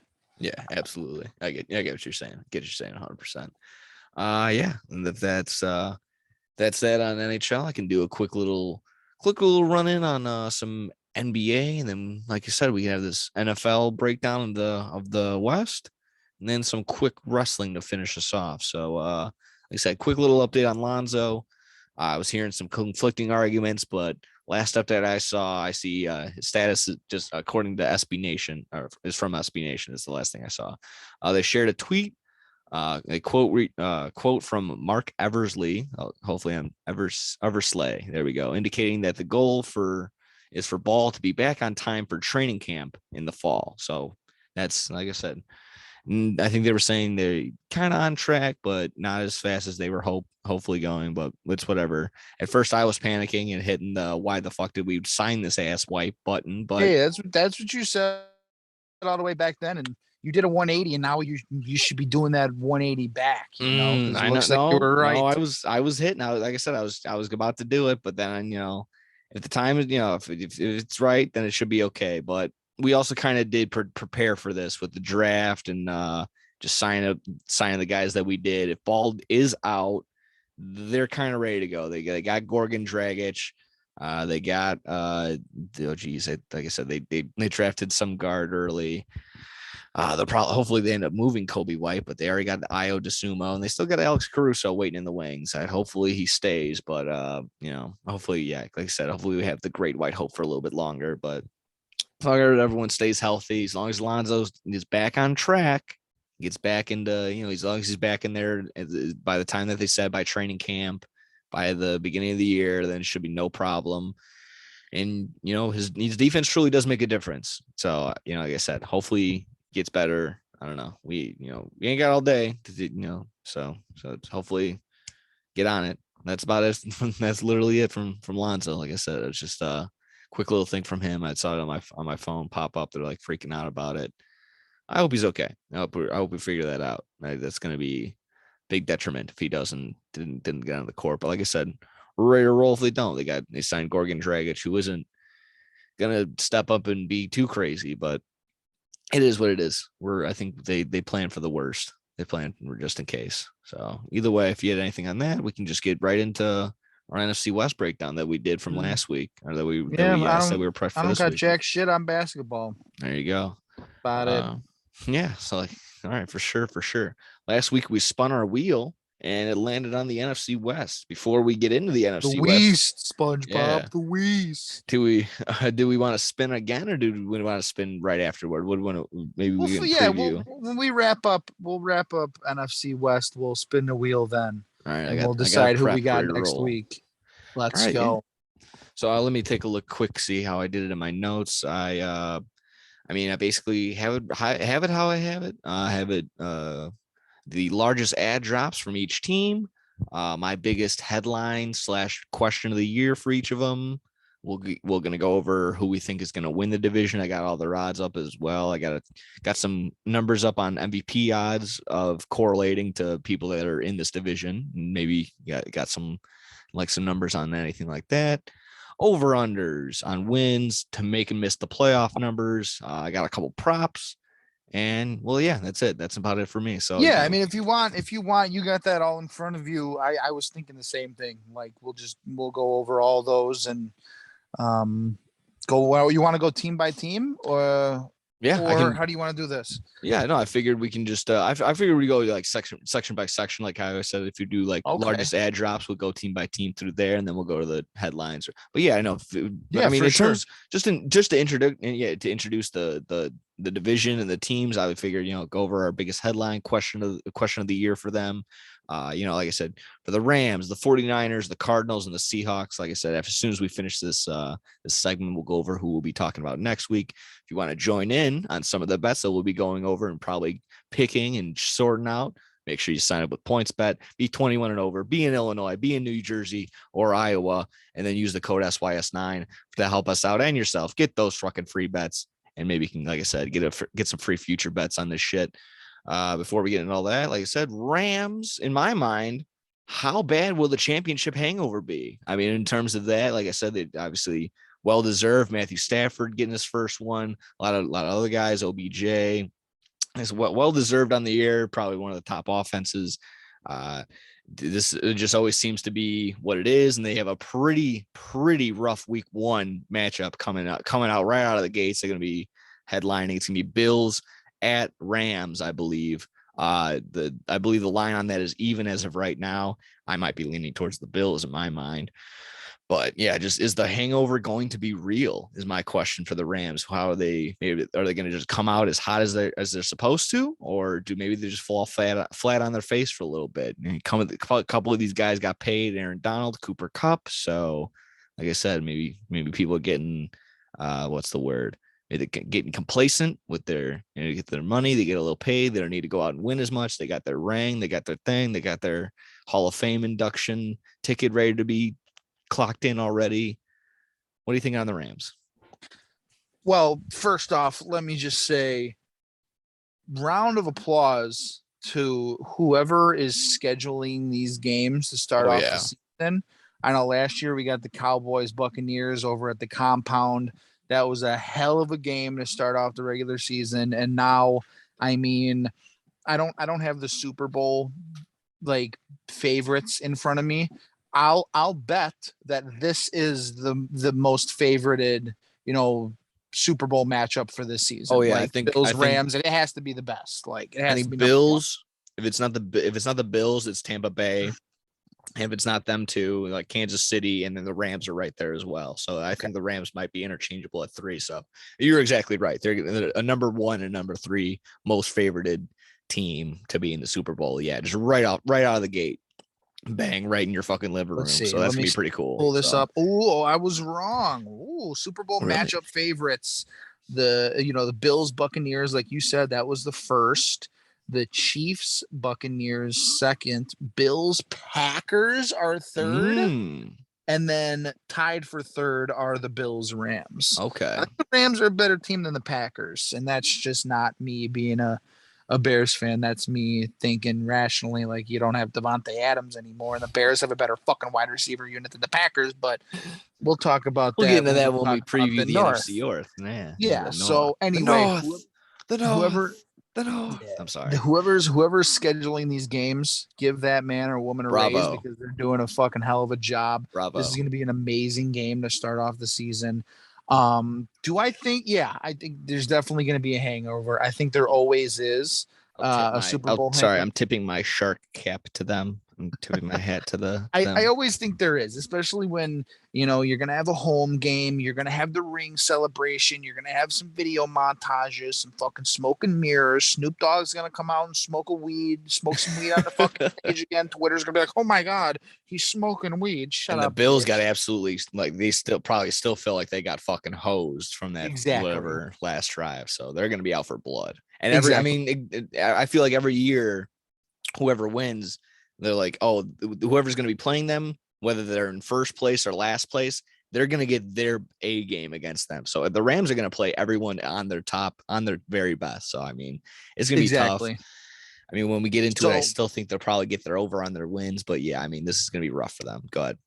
Yeah, it just looking at the schedule for them, it's going to be a tough year. And like you said, you're the Super Bowl champs. You got that target on your back. Everyone's going to make sure, no matter if it's the Bills week 1, the Falcons week 2, or the fucking Seahawks week 17, everyone's going to come out and play you fucking hard. So, oh, there we go. That's that fucking raw meat I had for dinner. Thanks a lot, Ethan. Yeah, fuck. You're gonna stay nameless. Yeah, I don't give a fucking fuck. This guy tried to fucking kill me with a raw chicken. There was blood in it. God damn it. But anyway, yeah, I think the hangover is gonna be real. I realistically see them losing week 1. They shouldn't lose to the fucking Falcons week 2. No. But they got a tough schedule to start off the season. I mean, the Cardinals, no joke. That's a division rival right there. And then week 4, week 3 and 4, Cardinals, Niners, both road games. And then you come home week 5 and you play the Cowboys. So it's going to be a tough start to the season for them. I think it does. You have some very winnable games. Obviously, both games against the Seahawks. I think they can still beat the fucking Broncos, and we'll talk about the AFC West. Yeah. They got the Saints in there. The Saints got a little bit better. They got the Panthers in there, but it's going to be a tough season for them. And we'll talk about it in a little bit. I might even be a little skeptical that they win their division, and call me crazy, but they have a very fucking tough schedule this year. So I expect the playoff, the Super Bowl hangover to be real. Maybe struggle a little bit coming out of the gates. You got new guys in there, adding Allen Robinson, losing Robert Woods. Going to take a little bit of time, chemistry for Stafford and A-Rob to hook up. You don't have Andrew Whitworth at left tackle anymore, who only gave up 2 sacks all of last season. So you're going to have to fill in that fucking position, which is the most important position on the offensive line, especially on a team that throws as much as the Rams do. So I'm expecting a little struggle out of the fucking gates for the Rams this year.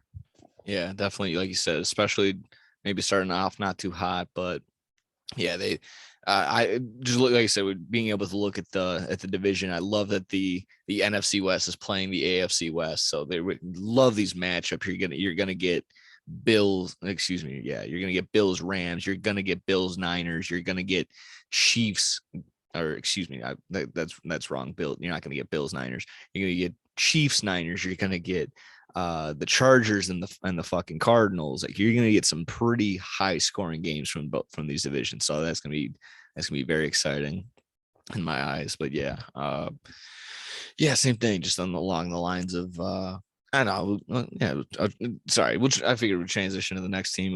We'll get into more, ad drops and all that other stuff. But just in terms of next team in my mind, let's talk about the Niners. Maybe I had just what are they going to do with Debo and how will Trey Lance progress? I mean, just especially with this newest development. Glad again, maybe it is a little bit of a bonus that we didn't record when we did. They're getting reports that they're allowing Jimmy Garoppolo to go out and seek for a trade. So it's looking like Trey Lance is probably going to get the go ahead and get the start.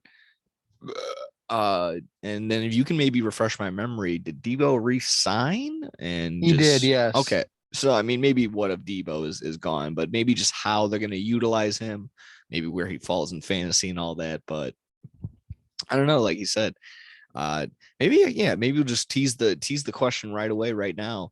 Both the Rams and the Niners, they have the same win total. They're sitting at 10.5. I went, like I said, going over their schedule.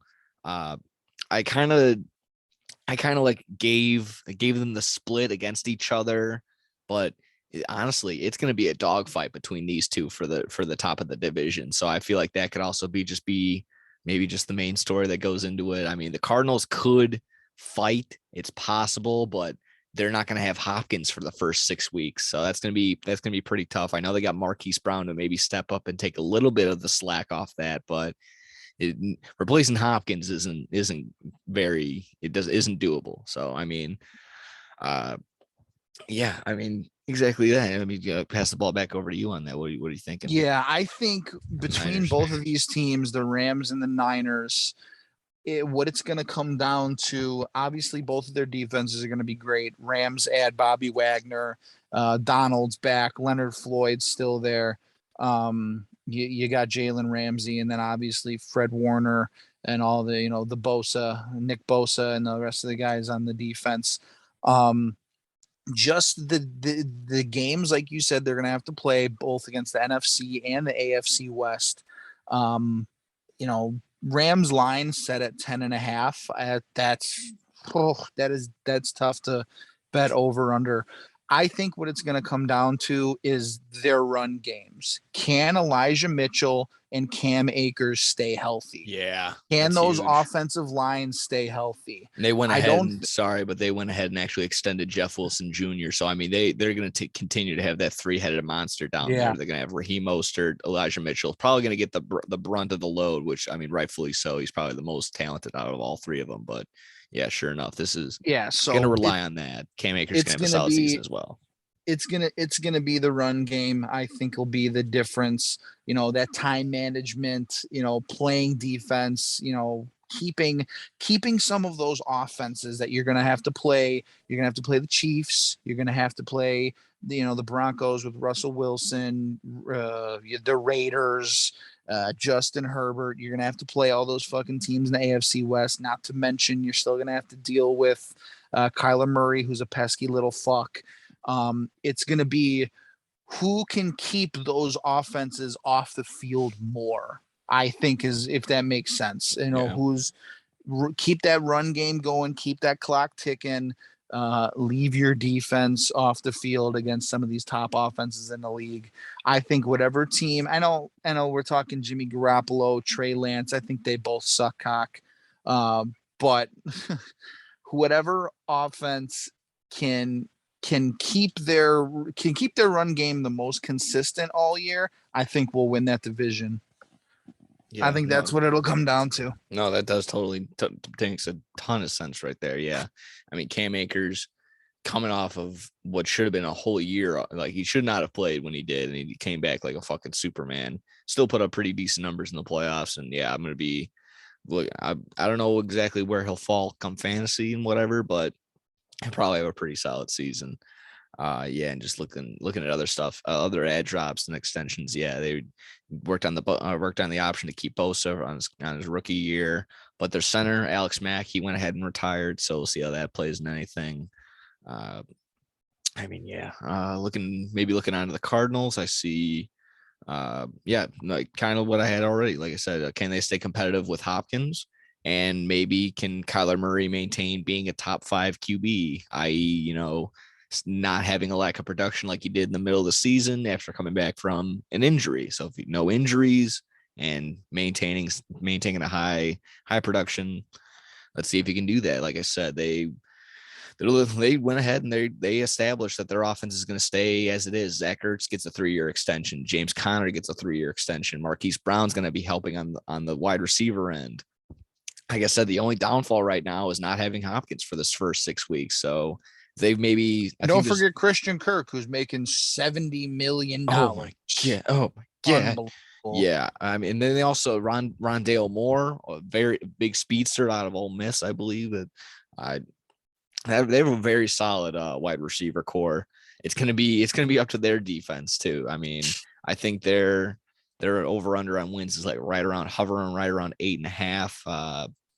But I don't know. The Cardinals, to me, I like them, but maybe not. They could be sneaky in the division. It's kind of I don't put all my faith into them just because like kind of like you said, the Rams and the Niners clearly have the top tier defenses over them. The Cardinals can have games and spurts, but it doesn't seem like they're going to be keeping it competitive. Yeah, I completely agree. I think they're the clear-cut third place in this division. Just with all the bullshit and the drama that went on with the offseason with Kyler Murray, does he want out? Is he going to get the contract extension? Yada yada. Takes all the bullshit off his Instagram. Like, oh, I'm going to take everything off my Instagram. That does nothing. You're still there. The drama is still going to follow you around, even though you deleted a picture from 3 months ago. You fucking midget. Especially the first 6 weeks of the season, it's tough. You got the Chiefs week 1, the Raiders week 2, the Rams week 3, the Panthers led by Baker Mayfield, the Eagles, who they went out and made a lot of big moves this offseason, and then week 6 against the Seahawks. I think it's very possible that they are 2-4 after their first 6 games. Like I don't see him beating the Chiefs, don't see him beating the Raiders, don't see him beating the Rams, and then Eagles, Panthers, they could even lose both of those fucking games. I think they'll beat the Seahawks and maybe beat the Panthers, but 2-4 without in those first 6 games, like you said, without DeAndre Hopkins, are going to be very important, and to just come out 2-4 like that, and then you go on, you got the Vikings, you got the Rams again, you got the 49ers twice, you got the Patriots, Broncos, Buccaneers, 49ers, Chargers, all on the back end of the season. I just don't like the way their schedule pans out for them. So I agree. They fantasy wise, they might put up numbers. I think Kyler Murray will still be a top 10 fantasy quarterback, especially with him running all over the fucking place. But in terms of winning, I think they're clear cut third place in this division. Maybe 500, maybe a game, even a game under. Like that's what I expect out of the Cardinals. So like I said, that they're sitting at 8.5. They're over under. I like them to hit over maybe at 9. Like I said, they can maybe split a game or two against the Niners, maybe even sneak one against the Rams. Going to be tough, but I don't know. I was kind of looking at the same little stretch of games too, and I was kind of thinking the opposite. I mean, they do start off pretty rough, like you said, with the Chiefs and the Raiders and whatnot. But then they get the Panthers, the Eagles, the Seahawks, the Saints, the Vikings, and then the Seahawks. That could be 6 wins. I mean, in my mind, it's not completely out of my mind. I mean, the Panthers are terrible. The Eagles are hit or miss. They could either be right. They can either hit them and they're a buzzsaw, and the Eagles go for like a run of 6 games themselves and win a bunch of games, and they figure it out right away. Or they're the lackadaisical Eagles that we know from past, and then exactly that. I mean, like I said, the Seahawks, like I said, I see those 2 games win right there. The Seahawks are going to be absolutely terrible. We'll get into them in 2 seconds. I would like to give them the benefit of the doubt in saying that the Vikings are gonna lose to the Cardinals. I mean, that would just be me. I think that's in Arizona. I could be wrong. Either way, I believe the Vikings do get only a two point advantage there. And then the Saints, same thing. They don't really have an identity just yet. I feel like that could be an easy win for the Cardinals right there. So it just kind of all depends on how the momentum's swinging. I don't know. I feel like I feel like they can get not going to be outstanding, not going to be crazy and get a bunch of wins, but they can probably be right in the middle, right? Be 9-7. Yeah, it would be 9-7. I hope. Hopefully, I'm doing math right. Probably not, but yeah, exactly. Let me see, and then just our last little team in here. Simply Seahawks. Will they be able to do anything at all? That's my only question. And okay, simple enough. Yeah, no. I mean, I just have 2 words to describe this team: Drew Lock. That's your starting quarterback. Drew Lock. Drew Lock is your starting quarterback. I mean, all the problems from last year are still here. I mean, they might not even be starting Chris Carson for the majority of the year, if not at all. I think he's dealing with some sort of neck injury still. So, the only upside is you have DK Metcalf and Tyler Lockett for now. I mean, unless they signed the big ass extension. I don't know why that couldn't come out, but I don't know. Their O-line is gone, terrible. Their defense gone. Like you said, Bobby Wagner's over on the Rams now. It's just it's a shit show. It's gonna be an absolute shit show. They got him with 4.5, sitting at 4.5 Hey, wins. they have former Bear great Artie Burns at corner though. Artie Watch out Burns. for Artie. Oh, Fucking Artie. Little Artie. I mean, when you have Drew Lock sitting at plus 20,000 for the MVP odds, and it's the same as Metcalf and Nick Bosa and Aaron Donald, yeah, that's just not your leader. That's not your guy. So, I mean, yeah, clearly Drew Lock being the clear representation of what this team is not going to be good. They're sitting at 5.5 wins for their over and under. They're only favored in 4 games. So do the math on that. That's pretty simple that they're going to probably hit the under. I like the under at plus 110 for their games. Exactly. I'm looking at it right now, plus 110. I'm seeing that's one of them I'm going to hammer. Yeah, I'm seeing Falcons, Lions, Giants, and Panthers. And then either one of these games you could probably interchange with the Jets. And even if they do get the win over the Jets, that's only 5. So, rough way to end the season. They're not beating the Lions. The Lions are going to fight their knees off. Come on. If they beat the Lions, they're not going to beat the Jets. If they beat the Jets, they're not. I think like it like that. They're only going to get 4 wins. Seattle can't even beat the fucking homeless problem they have there. You think they're going to beat a fucking professional football team? No.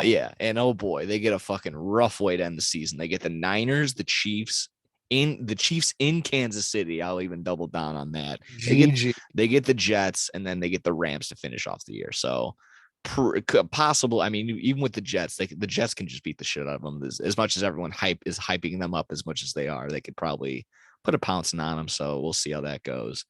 Either way, yeah, like my question was, are they going to do anything at all? Probably not at all. They're going to be very underwhelming. They're going to win people a lot of monies by betting against them. I'll put that.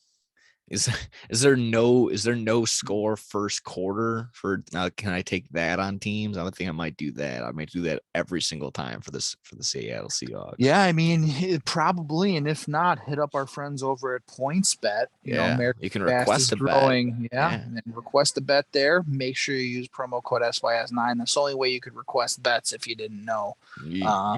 Not really, but sorta. So yeah, that's their clear-cut last place. I mean, without a doubt. I don't expect these receivers to stick around with this team. I mean, there's no point. And I know in the whole Drew Lock trade, they also bring in Noah Fant, who he's only 24. He's shown signs where he can be a great receiving tight end.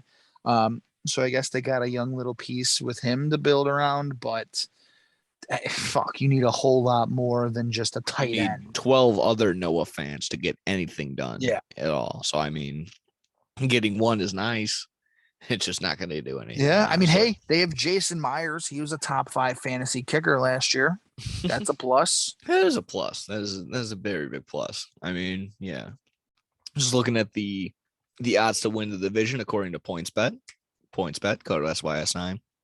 I got the Rams sitting at plus 125, the Niners at plus 175. Then it gets a little bit gets a little higher. Get the Cardinals at plus 350, and the Seahawks 16-1. So pick your poison. I mean, I would obviously lean towards, just keeping an eyeball on the Rams and the Niners are probably your safest bet. If you feel as though that if you like that little early stretch of games where, okay, the Cardinals could probably get through this. If you have that mindset, 350 isn't the worst. I kind of like that value right there. Like I said, it's possible, but yeah, it's not something I would put all my faith into. Again, I would probably definitely lean towards Niners or Rams if you're thinking along the lines of just, like we were saying earlier, just leaning towards defenses. Kind of just have to pick your poison and see who does what. And that's exactly my thing. They're sitting at the same team total, 10.5 each. They're both favored in 11 of the games that they're playing. 3 even lines for the Rams, 1 even line for the Niners, and the Rams are underdogs in 3 games as opposed to the Niners, who are underdogs in 5 of their games. But I mean, like I said, they're underdogs against both against Kansas City. I think they're underdogs to each other one time, and then they're both underdogs to Tampa Bay. So I mean, it's close. It's like right then there and there, bang bang, and then the Chargers as well. So Yeah. it's so close. It's so close. I'm thinking, like you said, Niners right now are at 9.5. Rams are at 10.5. I'm gonna make a bold prediction. I'm gonna say both. No, teams. I see both of them. They're both at 10.5. I don't know. Sorry if I misspoke. They're both Okay. So both they're their team both they're totals. both Yeah. at 10.5 right Mhm. now. Okay.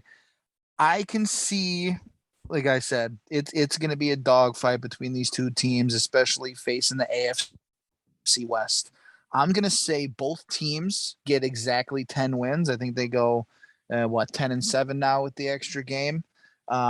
Yeah. I'm going to take both of them to go 10-7, but I'm going to take the 49ers to win the division with more division wins. Okay. Yeah. Yep, that's what I'm going to go with. Yeah, I know. Honestly, like I said, when I'm looking at them and I was giving them just trying to figure out what I wanted, I gave them both the over in them just because like it's I don't know. Actually, I think I had the under for the Niners at minus 170 sitting. I gave them exactly 10 wins. I think I gave the Rams 11 because it's just a toss. It's very much a toss up with the matchup with the matchups between them two. I gave them a split. So I mean, it's the first game. Both those games are going to be the most important. If they split, it's going to be crucial. That's going to be huge for a tiebreaker. But obviously, if one team wins both of those games between the two of them, that team will probably be the division winner. It's very hard to say cut and dry right now who that's going to be. Yeah. I kind of I don't know, you might be able to sway me on the Niners just because they're a little bit younger, but I don't know, Matthew Stafford. I don't know. I guess you got to look at the QB matchup. Do you like a young Trey Lance who's kind of maybe figuring it out, or do you want the Stafford who's just coming off the fucking Super Bowl? I mean, he got exactly what he wanted. So I don't know. It's a tough one. It's a tough one for sure. But I mean, yeah, it's just I guess I also broke it down in like for sure wins. I see 8 for sure wins for the Rams as opposed to 7 for sure wins and 1 kind of on the fence. So I don't know. I'd have to kind of look at the schedule again to see who that was exactly. But I was looking at 8 wins for sure. I think that's probably why I gave it to the Rams. Yeah, I'm looking at the schedule right now. There's so many tough matchups. I'll go back to what I said earlier, and I'll even add one more thing. Just the run game and the defense of the 49ers. I trust that more than the Rams, and I trust Robbie Gould over anyone. So there you go. Robbie Gould owns the Packers. That's a good one too. Yeah, it's a very good reasoning. I mean, it comes down to the late season. You get some of those nasty weather games on the road, and you got to nail a fucking kick. I don't think there's anybody other than Tucker. Obviously, he's fucking number one, but yeah, you got to hit a 43-yarder into the wind, crosswind at fucking Lambeau Field or in Baltimore or Buffalo or somewhere nasty like that. I'm taking Robbie Gould. Yeah, so I'm gonna ride with Robbie and the fucking 49ers to win the West this year. I think the fucking hangover is gonna be real. They're still gonna be a great team. I still think they can go on a fucking deep playoff run, and obviously postseason football is way different than regular season. But I think they both sneak into the playoffs. I'm taking the Niners to win the division though.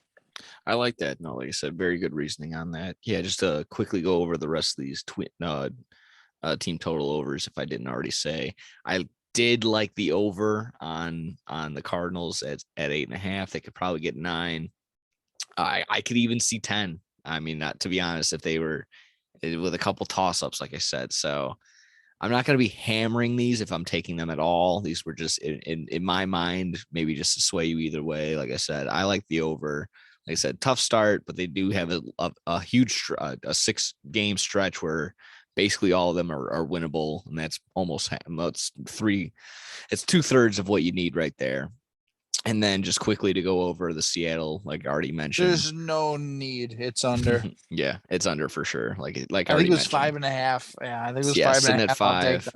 that. Hammer the under plus. If you're getting plus money on it right now, I probably might take a loan out right now just to get more on it. I might sell one of the kidneys or the testicles. Yeah. I've seen some Reddit threads. Hey, looking for a kidney. I'm a drunk. Okay. Well, give me 20 grand. I'll put it on the under. Yeah. Let me see. We're looking at some more betting stuff. We got to miss the playoffs. Obviously, from what we've been talking about, you might maybe if you can put them in a parlay, we'll see. But to miss the playoffs -2 to make them playoffs for the Rams -275, no value there. Same thing with for the Niners -225. If you think one of them is going to fall off a cliff, feel free. +210 for the Rams not to make it, +175 for the Niners not to make it. If anything, the value would maybe be if you want to take a little bit of not a risk, but a little bit of less money on it. -130 for the Cardinals not to make it. Or like you said, if you're on the positive end, like I said, +110 for them to make it. Not even worth looking at Seattle. Don't even donate any money. +450 and -700, respectively, for those two. Yeah, I mean, if you got an extra $700 sitting around and you want to make $100, put it on that. Yeah, nothing wrong with that. No unit shaming here. No, absolutely not. Come on. Yeah. Let's see a couple props. I see Stafford to lead the league in passing touchdowns. He's third, I believe, at +700. I don't really remember where he fell last year, but I believe he only had a little bit over 40. So just keep that in mind if you're looking at that. Always make sure you look at past stats. Passing yards, however, he's at +900. Not that bad. I think again sitting at like second or third. And this one I actually did like. I think he's favorited right now. Hard to say, just if you're going off last year's stuff, you see Cooper Kupp sitting at +750 to lead the league in receiving yards. So pretty good value right there. Just trying to throw those out and get a little recognition on them. Like I said, not taking those by any means right now, but just getting, like I said, throwing it out there, letting you know about it. Yeah, I think there's one bet that I sort of liked. And it's sort of, talking, no Andrew Whitworth at left tackle. You're hopefully going to have a healthy Cam Akers in the backfield for the Rams, and then just bringing in Allen Robinson. I actually like the under on Cooper Kupp's yards for this year, which is set at exactly 1,300.5 yards. Under is -1. It's a pick 'em either way, -112. So I think he's still gonna have a great year, get the reception, score a bunch of touchdowns. But yardage spread out between Allen Robinson, Higbee, whoever the fucking tight end is gonna be this year, Van Jefferson. Van Jefferson just had a kid. He's having a fucking 1,000-yard kid. It's a 1,000-yard season. 1,000-yard kid. 1,000-yard. I don't even know what that is. I'm gonna personally take the under on Cooper Kupp's yardage this year at 1,300. Yeah, no, that definitely makes sense. Let's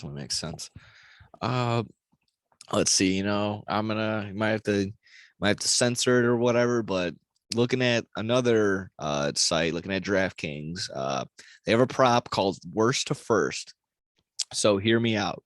It's +165. I'm gonna hit no on it for it not to hit.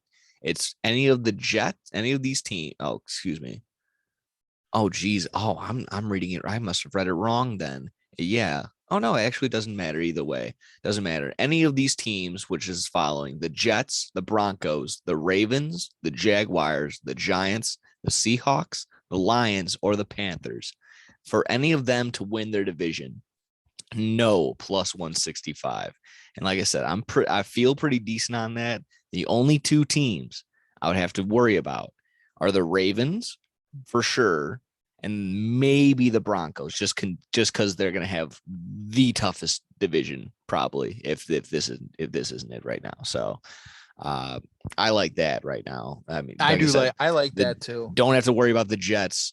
Don't have to worry about the Jags, Giants, Seahawks, or Lions. I mean, those divisions are basically locked up if already. So like I said, Broncos they could be lingering up top in their division, but I don't see them doing it right away with Russ Wilson as good as he is. I don't see them doing it right away.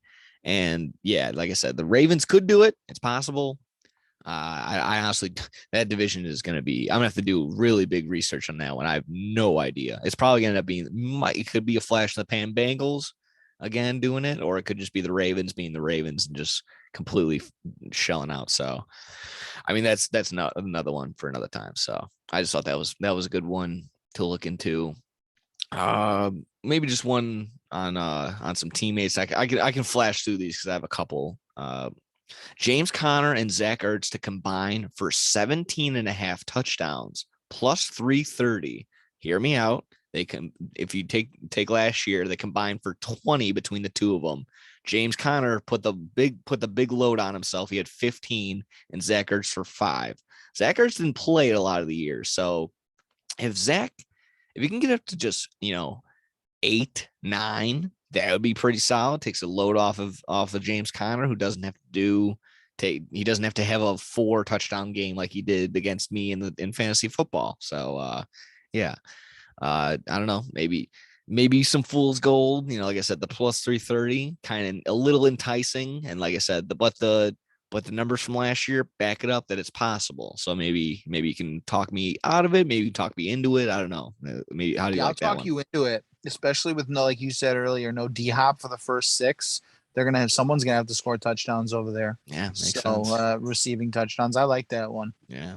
I got a couple more. Like I said, Kyler Murray over 9.5 rushing touchdowns and Cardinals to make the playoffs. It's like a parlay prop, plus 650. And that's just going, I like that one. If you subscribe to my narrative that like, if Kyler Murray is going to be a top 5 or top 3 QB, he's going to have to do exactly that. He's going to have to rush in and score touchdowns, and the Cardinals are going to have to make the playoffs. So, I mean, that would just have to be exactly that. If you like plus 650, if this is somehow, some way you believe the Cardinals won't be mediocre this year, I think that's a nice little prop to hammer right there. Another one, Cam Akers over 995.5 rushing yards and 8.5 rushing touchdowns plus 225. I mean, didn't get a full season out of him. He coming off of a torn Achilles, if I'm not mistaken. Yeah. So, I mean, the guy shouldn't have been on the field, but he was running and getting touches in the playoffs. He he had pretty impressive plays, pretty impressive games, but nothing to write home about. But this seems pretty obtainable. 1,000 yards and 9 rushing touchdowns. I mean, again, if you feel like he's going to have a solid year, this is a good prop to take. I like the over on the yards. I'm afraid of him getting vultured down at the goal line. That makes sense. By whoever their fucking number 2 may be. Yeah, that does make sense. But I mean, yeah, if they do believe in this guy and they want to hammer him home, hopefully Cam Akers does, get the 9 rushing touchdowns. This is actually one I don't like, so you can hear me out on this. And I actually, like I said, did a little bit of homework on it. I saw this. Stafford to have over 399.5 passing yards in at least 2 games, plus 200. He didn't do it once last year. His highest was 365 in a regular season game. So I would just be mindful, maybe, caution, don't take that prop if you see that one. I got 2 more really quick. Eli Mitchell over 7.5 rushing touchdowns, and George Kittle over 5.5 receiving touchdowns. I don't have their stats in front of me, like I said, but that's plus 300. Same thing. The same line of thinking. If the Niners are going to do well, it's obviously going to be because of these 2. So they're going to play a part. And then last one I have, Kittle to lead tight ends in the NFC. That's a huge one. I was thinking, like, I'll get to that in a second. To lead tight ends in the NFC in receiving, plus 300. In my mind, who's his competition?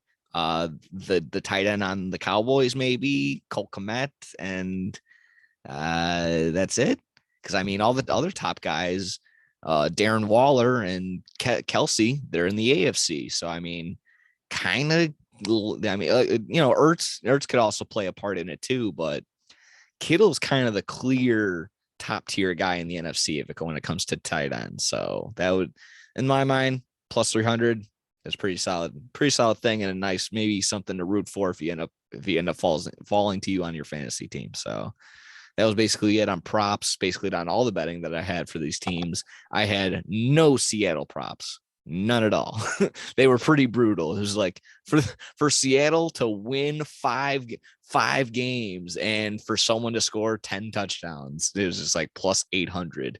For the other one I liked a lot, and I was just like, there's no way it's possible because they have a home game against the Rams. It's for them to win all of their home games was like plus 1100. It's just like not even possible. No way.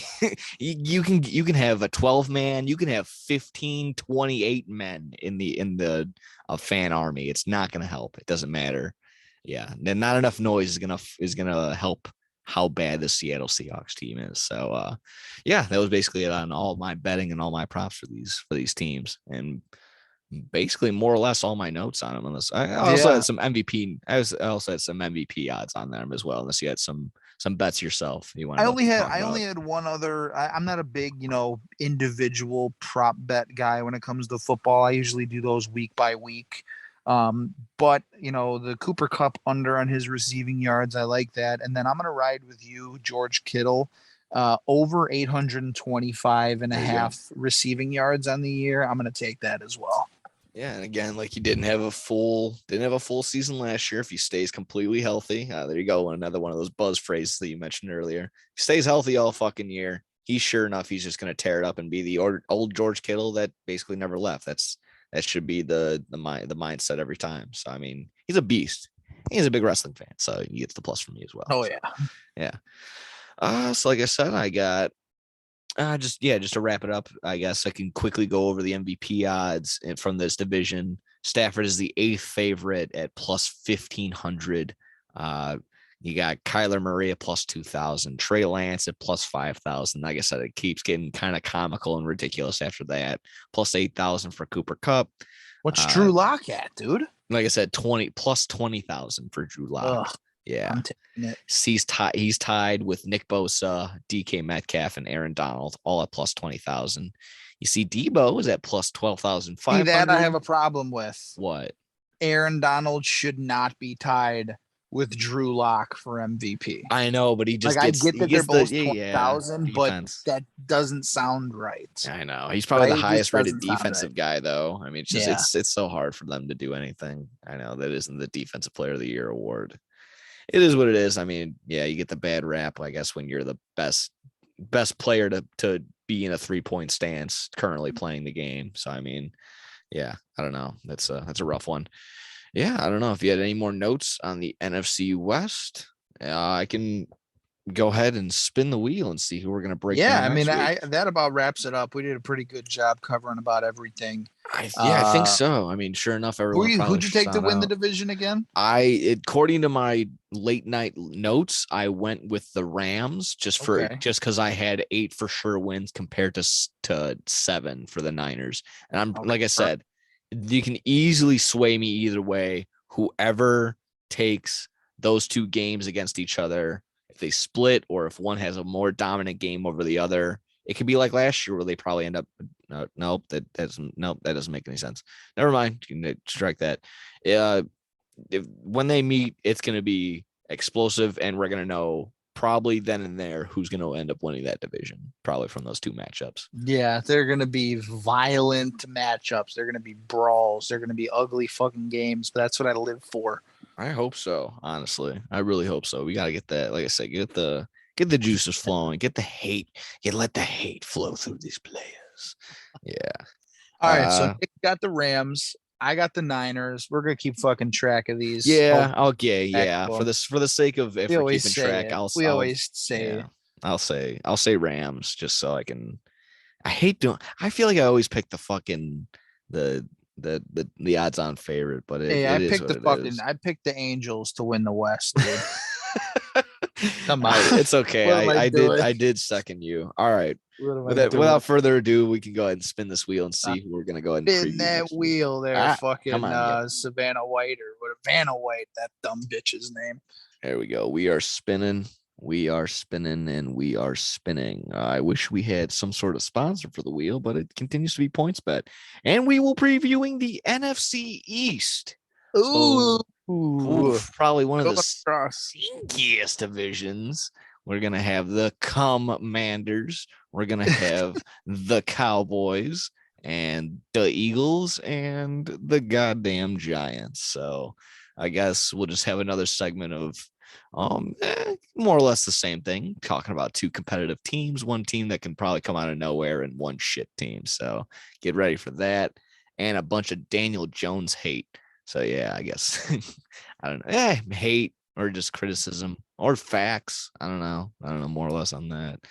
Let's see. Yeah, to wrap it all up, we can talk about some wrestling. We could talk about what we just saw. Well, now going on a couple hours ago from now, since we started first recording, but first and foremost, All Out tickets went on sale. The whole shop shebang. There'll be a Dynamite, Rampage, All Out will be here in Chicago. You're going to see our ugly fucking mugs there. We'll be there all fucking weekend. So that'll be pretty solid. Sitting in the exact same spots. I won't give our tickets away because I didn't get the ticket insurance. So don't steal my tickets.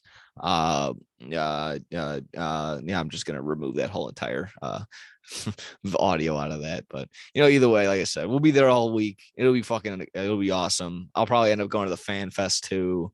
They just dropped a bunch of cool shit on Ringside Collectibles and all that because they're doing San Diego Comic-Con. So a bunch of new shit just dropped from there. I don't know. Like I said, you're not a big collector guy, but maybe look into the new CM Punk exclusive that just dropped. You're gonna like the design of it. It looks like the ice cream bar. I don't mean to spoil it, but yeah, it looks really awesome. So go ahead and take a peek at that when you got the time. But I mean, yeah, like I said, tons of AEW. Like I said, just came off Dynamite. Jungle Boy's back. The barbed wire everywhere was meh. But even the week before that, I wanted to get into talking about a little Swerve Lee, a little tag titles being moved over. I had maybe not a theory, but hopefully something that could be brushed to the side. Hopefully it's not true. It's just my mind being a little cynical. But we also have a little WWE. I think we can start off with that right away, just because now it's not even official anymore. They came out with not a rumor, but it came out that it was going to be WWE is going to get rid of the PG era. They're going to move to TV 14. It was their upcoming Raw, whatever it was last week, but then they got pushed back. Now it's getting pushed into we might do it. So everyone being excited for the PG era to end. It's not right away. Don't get your hopes up. And even if it did, between you and me, the PG rating from PG 13 or TV PG to TV 14, that doesn't make the talent or the writing any better. It's still going to be a shit product, is what I have to say. All the talent in the world, don't get me wrong. Tons of people, tons of individuals that are there. They just can't get it right on the corporate end, on the creative side. And in my mind, this was just one of their little stunts to pull away from the eyeballs of like, oh my God, it's PG. Oh wait, Vince McMahon raped that girl. We're not gonna talk about that. We're just gonna talk about the PG 13. Oh yeah, no, TV 14. Oh wait, can't wait for that. Oh wait, no. Vince McMahon still was diddling employees. Not gonna forget about that. Oh no, Stephanie McMahon's back. We got Triple H in there. Don't forget about that. No. Story's still over there. So let's focus on that. Like I said, hopefully that just wasn't a drawback from all the Vince McMahon heat. So I don't know. That's just my mind on that. Maybe you can chime in because you haven't seen. I don't know. You probably haven't seen since you started watching wrestling again a non-TV PG Raw. If you caught any Raws at all in the past, so I don't know. That's no. I haven't. I've watched a handful of pay-per-views. Obviously, tuned into parts of night 1 and 2 of WrestleMania. I always try and watch the Royal Rumble just to. Yeah, we keep up with the big four, keep up with the pay-per-views, but yeah, the weekly TVs have just gone by the wayside because they're just so ass. Sorry. Go ahead. Yeah. So no, I mean, I might have to check it out if they end up going back to PG-14. But like you said, the storytelling, the right of the fucking creative is dog shit anyway. So what's the difference? They might say damn or shit or hell a couple more times. Doesn't really change the in-ring product. Yeah, no, I like the one where it's just Chad Gable in the ring instead of him saying sheesh like he does. He's just saying shit and he's just busted open now. Like that's gonna be the only difference. Like it's not, and it also like, is it gonna be more competitive, bloody matches, or is it gonna be more dick and fart jokes? Like that could also be what they see as TV 14. I mean, just bringing in like, oh, sorry, Michael Cole, I dropped my panties on the floor, and it's just be like, okay, all right, I guess we're doing that now, or some shit like that.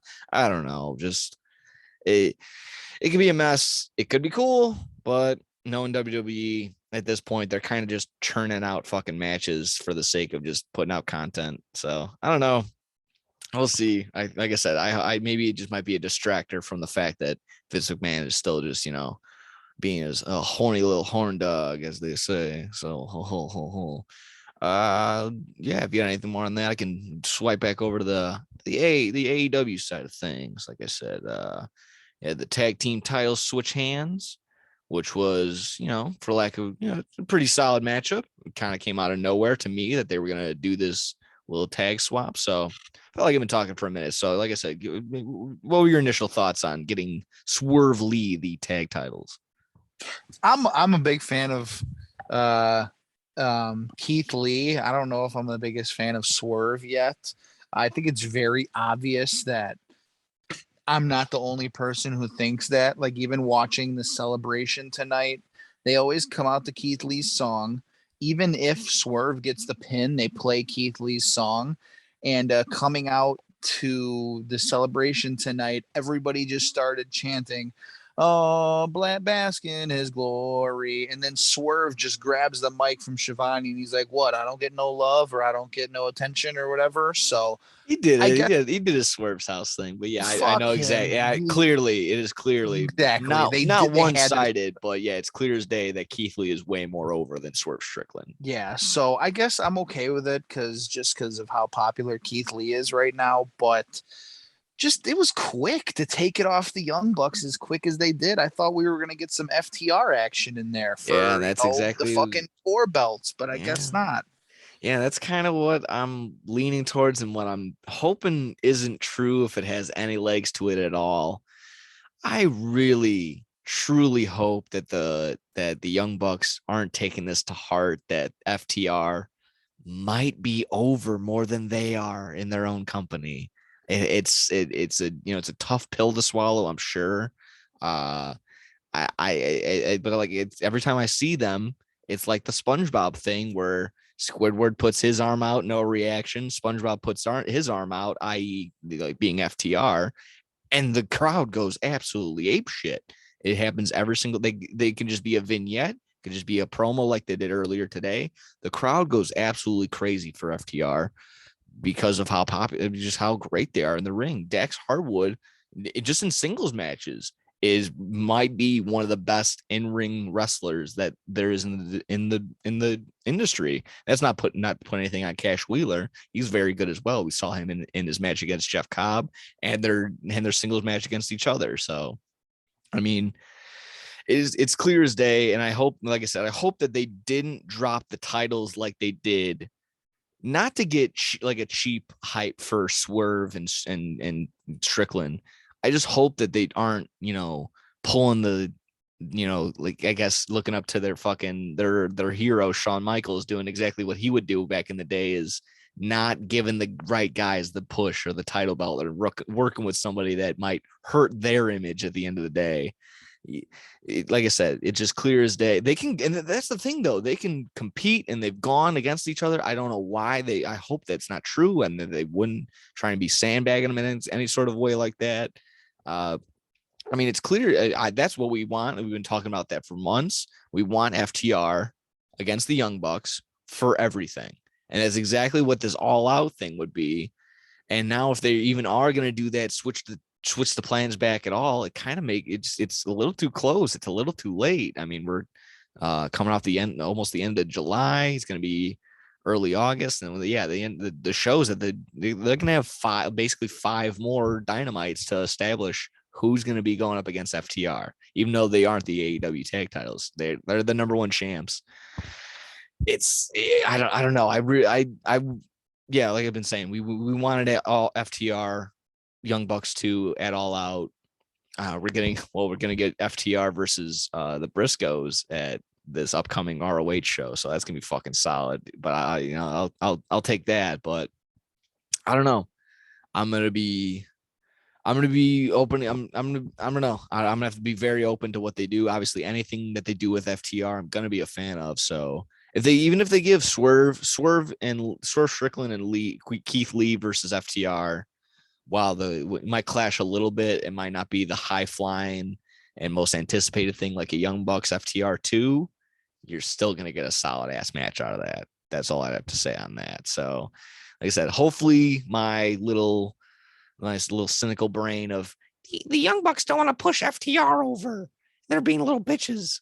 Hopefully that brain is, hopefully, like I said, hopefully that isn't like true. Hopefully that has no legs and no traction. Maybe the Young Bucks just woke up and said, hey, it's the right to mine. It's good for the business right now to give the momentum and give the push to Keith Lee and right now. Or they're hurt a little bit and they haven't said it. We haven't really seen them. They weren't on this pad. They weren't on this Dynamite at all. They weren't even in like their backstage with fucking Brandon Cutlet. So, or like I said, door number three, they don't want to put FTR over. So, I mean, in my mind, there's three options. That's the only thing. I don't know. I don't know what this, like I said, what kind of came out of nowhere. Or option number 4, I guess, is Tony Khan just fucking rolling the dice and doing whatever. I don't know. That was me on that. I don't know if you had anything more on the tag titles. And like I said, and who? Yeah, no, I think that's it. I mean, it'll be. It was Tony Nese and the fucking lawyer that came out, and then they talked to about the rapper Gates, young Gates, Kevin Gates. I've seen him in concert before. Why can't I remember? Whatever. Kevin Gates, he actually put on, if that's a work punch, he fucking laid a good one on Tony Nese. It didn't look fake at all. I have to probably check out Tony Nese. Probably got knocked the fuck out for real. He laid one right on the chin pretty good. That looked pretty, like, didn't look stiff. Like I said, if it worked, it pretty nice. So I don't know if maybe Kevin Gates gets a little in-ring action for AEW, and they get the rappers. AEW got the Kevin Gates, and fucking WWE is Bad Bunny. We'll see how that goes. We have a rap battle coming up next time. Oh yeah, hilarious. Listen, yo, I'm not gonna do anything right now. Let's see. Yeah, I mean, just overall, maybe you had some thoughts on tonight's Dynamite. Sorry, maybe I was probably finishing my thoughts on that. They had no tag team come out and like go up against for their tag titles. They said they're not going to be looking down. If someone wants it, they got to be reaching up. Like I said, out comes the fucking fake lawyer and Tony Nese. I doubt they're going to get a match. I guess there was something about a petition to get Swerve Strickland off the roster. I don't yeah, that's been going around for a couple weeks now. I don't recall that. That might be some storyline. Oh, there's been all this drama, and now that's sort of what I was thinking. Oh, there's all been this sort of drama and this tension between Swerve and Keith Lee, and they finally win the titles, and now they have to. And that's my thing. Yeah, that could be Swerve, that would be the only quick way to get the titles back on the Young Bucks, and then get an FTR Young Bucks match so quick. Is if I don't know, in some way, either between now and then. Yeah, it's exactly that. Swerve might turn on Keith Lee, and we might get a little Keith Lee versus Swerve rivalry. From there, I don't know where Swerve is going to go. Keith Lee's clearly going to go over in that rivalry. Yeah, Swerve's going to go back to WWE. If anything, he can go to CSW. He'll probably get banished to ROH, who just has pay-per-views right now. They don't have basically, yeah, they're just there. Still cool though. They have a pretty solid pay-per-view coming up. I can actually preview a little bit of that. like I said, yeah, Dynamite thoughts overall. Jungle Boy is back. However, I kind of previewed this earlier before we started going. I didn't like this all of a sudden Luchasaurus as a heel. I loved Luchasaurus as a heel, but I didn't like, oh, now it's only been 2 weeks. Back to being a face. Gonna let Jungle Boy go right to Christian. I don't get it. I don't know what I thought they were finally gonna push Luchasaurus as like this scary big guy. They gave him the all black. He had the black mask and the thing. They changed his finishing move to the tar pit. Like that sounds fucking. Yeah, it sounds like menacing and scary. And like I said, they were just. He was doing the big man moves. None of these fucking flips and doodahs and all that bullshit that he was doing earlier. Just grabbing people by the throat and throwing them around. And yeah, to just bail on that right away when they could have had a big series and still let Jungle Boy like get to Christian and have that match it all out. It would have been easy. Just next week, let Jungle Boy come in, do something, get a quick win over somebody, have Christian applaud him, and then cut another promo on him. Next week, then when you finally announce it's going to be Jungle Boy and Luchasaurus. That's going to be if Jungle Boy wins, that's how Christian and Luchasaurus and Jungle Boy face. Sure enough, some way or another, Jungle Boy gets the win, and he goes up and gets Christian it all out. That's my booking mind. And right now, boom, it's all gone. I mean, like a matter of like 3 or 4 weeks of booking just down the drain. I don't know what the fuck they're gonna do right now with that. I felt like that was one of the most solid storylines that they had going, and kind of just completely bailed on it. I don't know what the plan is. It's still got the foundation of Jungle Boy still wanting to get at Christian. It's just it took away the the fight to get to that. That's always the journey to get to it. It's gone. It's just like it's already it's just set in stone now. I don't know. And maybe me being a little too skeptical right away. Obviously, you got to let these things play out, but that was just my initial reaction right away. I didn't like that they're just gonna bail on Luchasaurus being that was quick. face, I like the whole fucking Christian heel thing too, with him just ripping on everybody. You raised an embarrassment or whatever he said to Jungle Boy's mom and sister a couple weeks ago. He's been an absolute dick. So I liked him as a heel. Possibly doing some of his best work, for sure. Some of his best heel work, maybe just some of his best version of Christian ever in some aspects. I don't know. Some people are saying that. So, I mean, yeah, just take that and it's kind of more or less right now in my mind, you kind of pissed it away. You took all the wind out of it with that. Now it's just like, oh, Jungle Boy chased Christian out of the arena. You can maybe refresh my memory because I went to the bathroom. I ended up showering in between. Did they ever pan back? Did Jungle Boy ever catch Christian? No, they didn't. Then what was the point of that? I'm sorry, but what was the point of that? That was just a filler. And it's just like, what are we doing? I mean, just a little. Sometimes you got to pull back. I love AEW to death, and I'll fight for it. I'll be a stan right away. But I don't know, just something like that just didn't sit right. Didn't feel right for the whole flow of the storyline. And like I said, for it to just end where, like I said, just a runoff. We don't know what happened. Did Christian get caught? Jungle Boy slip and fall on a fucking banana peel? I don't know, like what happened. So guess we'll find out next week. I don't know, or come Rampage. We'll see. I don't know. That's what I had on that segment that stuck out to me. More or less, there was also there was the FTR promo. That gave me goosebumps. Like I said, check it out. I'm talking about, I love that. Yeah, I'm gonna fight like an 8-year-old girl on Saturday or Sunday. Hopefully, for those of you who caught that, that's gonna make more sense. Just like I said, they continue to just deliver and deliver. From just their in-ring capability to their on-mic skills. FTR, top fucking guys for a reason. That's all I'll say on that. And finally, I mean, you don't even have to go over Nightingale and Athena versus Jade Cargill. Yeah, no, whatever. I think we need to cut to the best part of the fucking night. And I don't know if you were going to talk about this at all. Danhausen and Ricky Starks. Yeah, the next FTW championship next week on Dynamite. That ought to be fun. Be awesome. I don't know what they're gonna do. Danhausen maybe hopefully they maybe start off with that. That would be pretty cool. Maybe comic relief from the beginning. I doubt he gets the go, but still gonna be fun. Danhausen finally gonna get the go ahead, and I personally, very underrated. Both Ricky Starks and Will Hobbs, just both being around. They're gonna be two top guys for a round. I mean, they always make mention of the pillars. They already even made the t-shirts in AEW about it being Sammy Guevara, fucking Britt Baker, MJF, and whoever, and Darby. But I would for sure you'd be able to interchange them eventually if they push Will Hobbs right. But right now, Ricky Starks is kind of the full package. He can speak for himself, great in-ring capability, all the charisma. He's got the look for it too. I'm like I said, total package right there.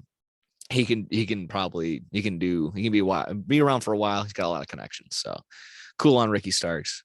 If you had any more on that, like I said, we can get into barbed wire, everything, and wrap this baby up. Yeah, let's fucking hop into that main event. Jericho and Eddie Kingston go at it, barbed wire everywhere for probably the 800th time they've wrestled. It was fun. Yeah. I mean, it was cool to see him in the fucking cage, start off the match. They lock up the JAS. I almost thought we weren't going to get Judas for a minute. I thought, the other theme song started playing. I was like, what? We're not getting Judas? But we ended up fucking getting it. No, you're always going to get Judas with him. Sure, Jericho can't have a second without the moment being about him. So, it was going to be, he was going to get it for sure.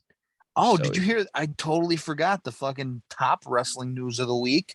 Fozzy is coming to Milwaukee September 17th at the Rave. I might have to go. Oh, yeah. Depending on how much the tickets are and what else is going on, I'd go up there and spend $20 to see Fozzy. Why not? I think I'd rather stub all of my toes on a table. I don't know. That's just me. I don't know. I'd rather maybe eat some like with the paint chips. Yeah, I could do that too. Have a nice big bowl of paint chips instead of going to that. But yeah, I mean, the kind of crazy, if you're keeping an eye on Jericho, bladed right away, covering the bell in barbed wire, covering the fucking microphone with barbed wire. That was funny. I get it. Barbed wire, everything, everywhere. Kind of funny. Well, that's yeah. A lot of people over the top are gonna be freaking out about it. I can already hear Jim Cornette screaming from 3 states over. So that's fun. But I mean, yeah, it a little weird. I mean, the shark cage thing scared me. I'm glad nobody was underneath that. So for safety precautions, that was a good idea. I just like the idea. I just didn't like it. 1,000 pounds of humanity suspended above a big crowd of people, even if there was no one directly underneath them. I was just having an anxiety attack about that. That was just me in my head. If I was there in that building, I would just be constantly thinking about that. But that's my final destination brain. Putting a little bit like a hat on a hat in that aspect, but they come in, they get lowered down because Ruby Riott is controlling the shark cage for no particular reason. We see Anna Jay turn heel, which is pretty cool. I guess make her relevant.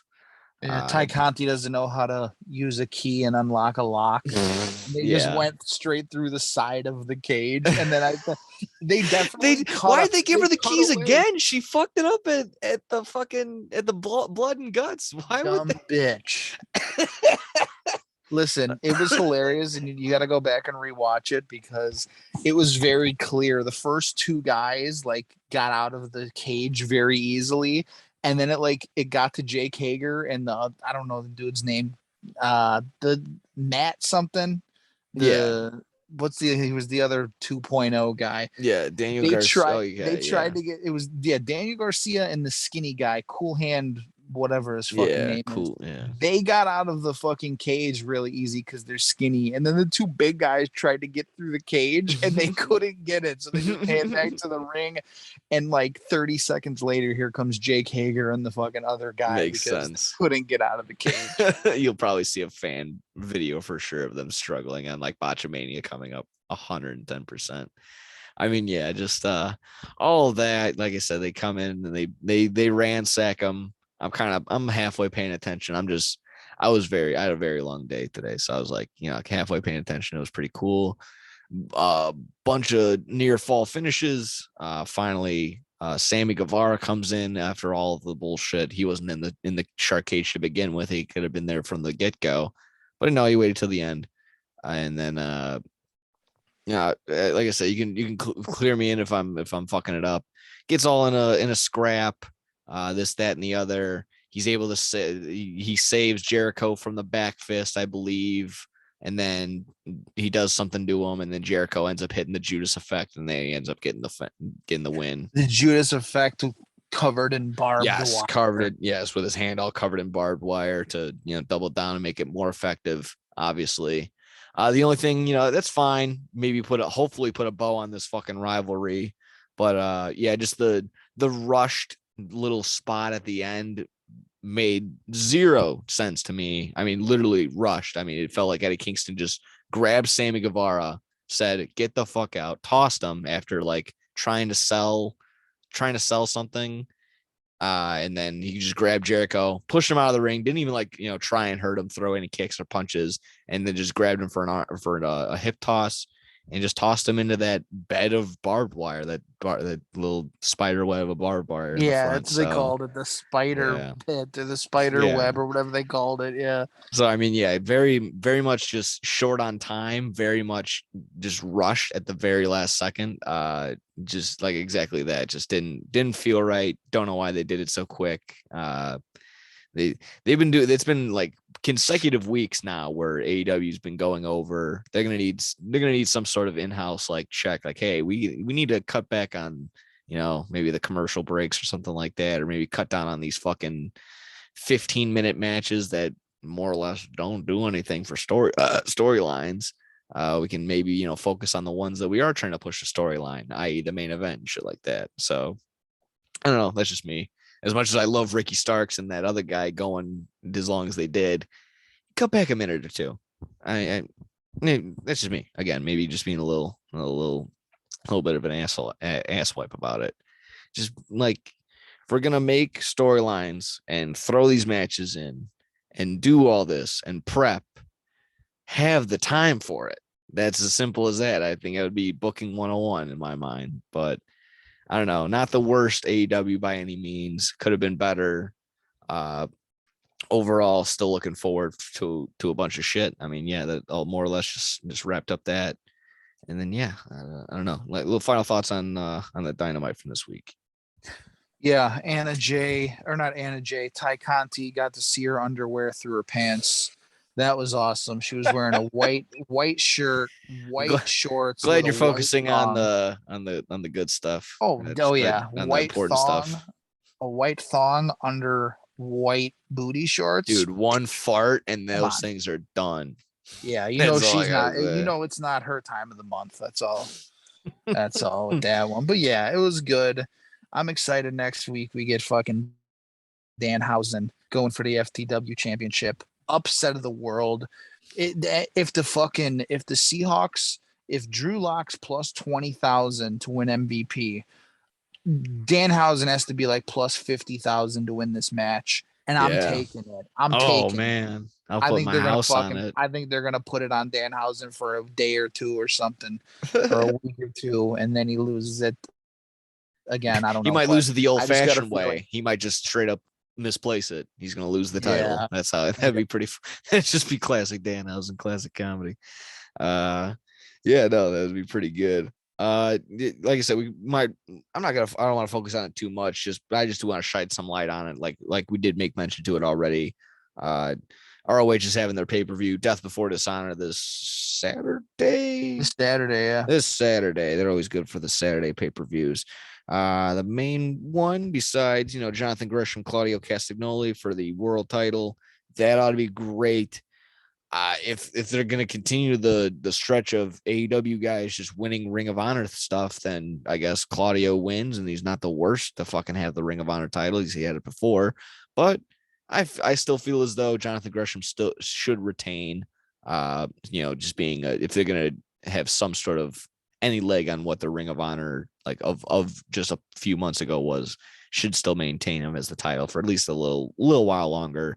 I don't want to see Claudio just exclusive to Ring of Honor right now. I'd rather see him more on Dynamite, more on Rampage than on a, like I said, on a brand that doesn't even have a TV show at the moment.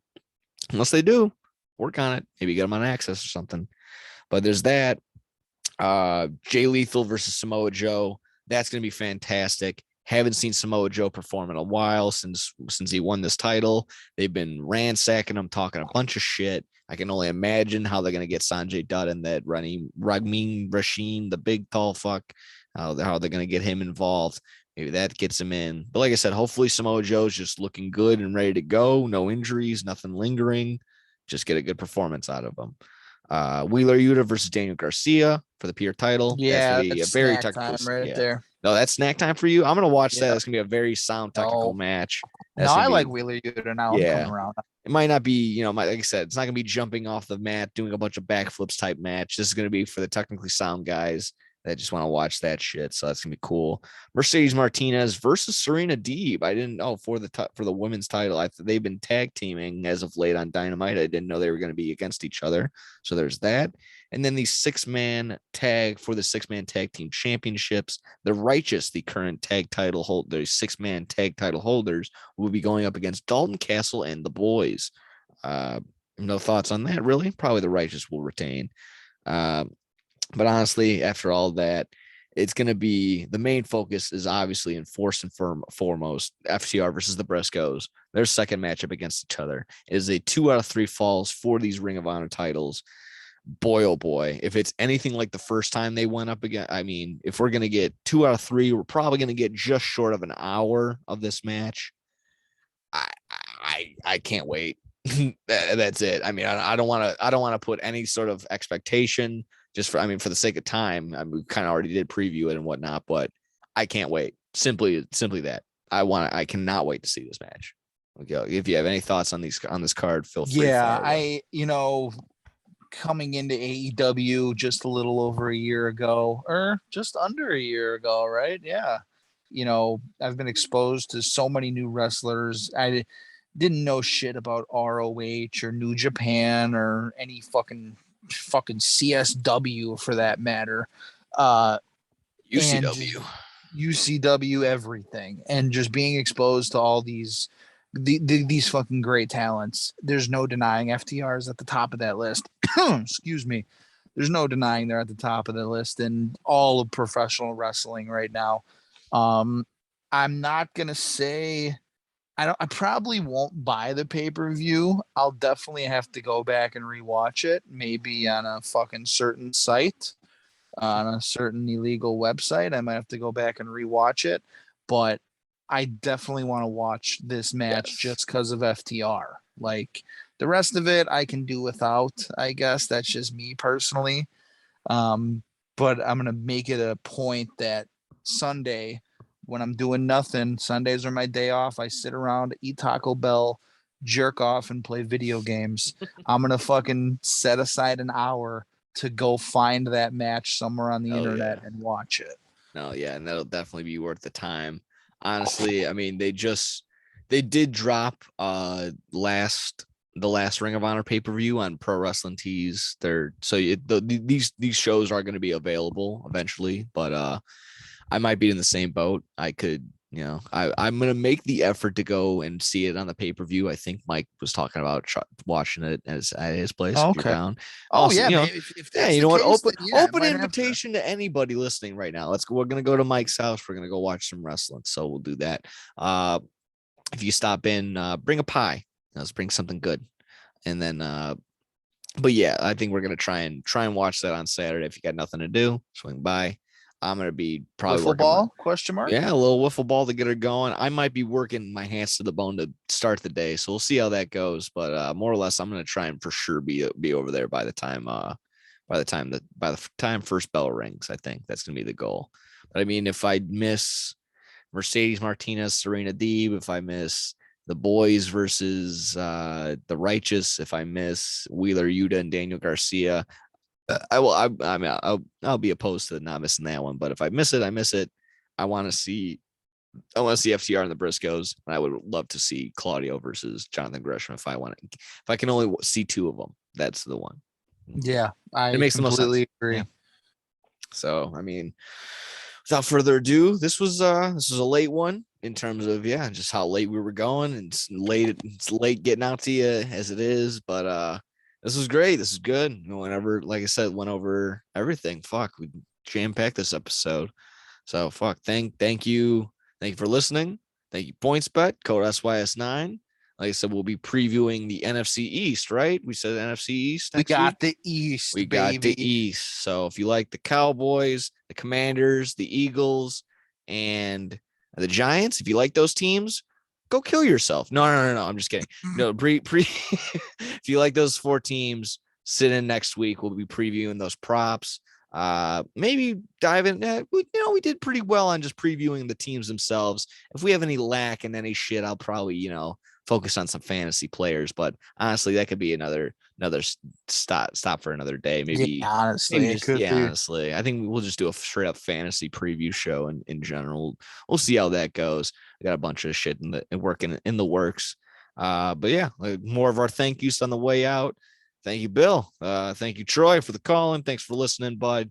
And then thanks for Alan, I guess, for doing notes. Probably not. He's probably got some sloppy Alan, notes. you suck at wiffle ball. Oh man, I will K you up every fucking time I face you. He struck me out, but I hit a fucking bomb off him the other day, so that was pretty awesome. Have you experienced the blitz balls yet that they got? No, man. Have you? And then did you get to throw at the fucking the backstop? No. No. Oh man, it's. I didn't hit it either. I played the entire day. I never got one ball hit it, but it's fun. It's fun. Either way, yeah, let's wrap this baby up. Like I said, going off on a tangent, saying thank you, saying good night, fucking take care. Whoa. See you guys later.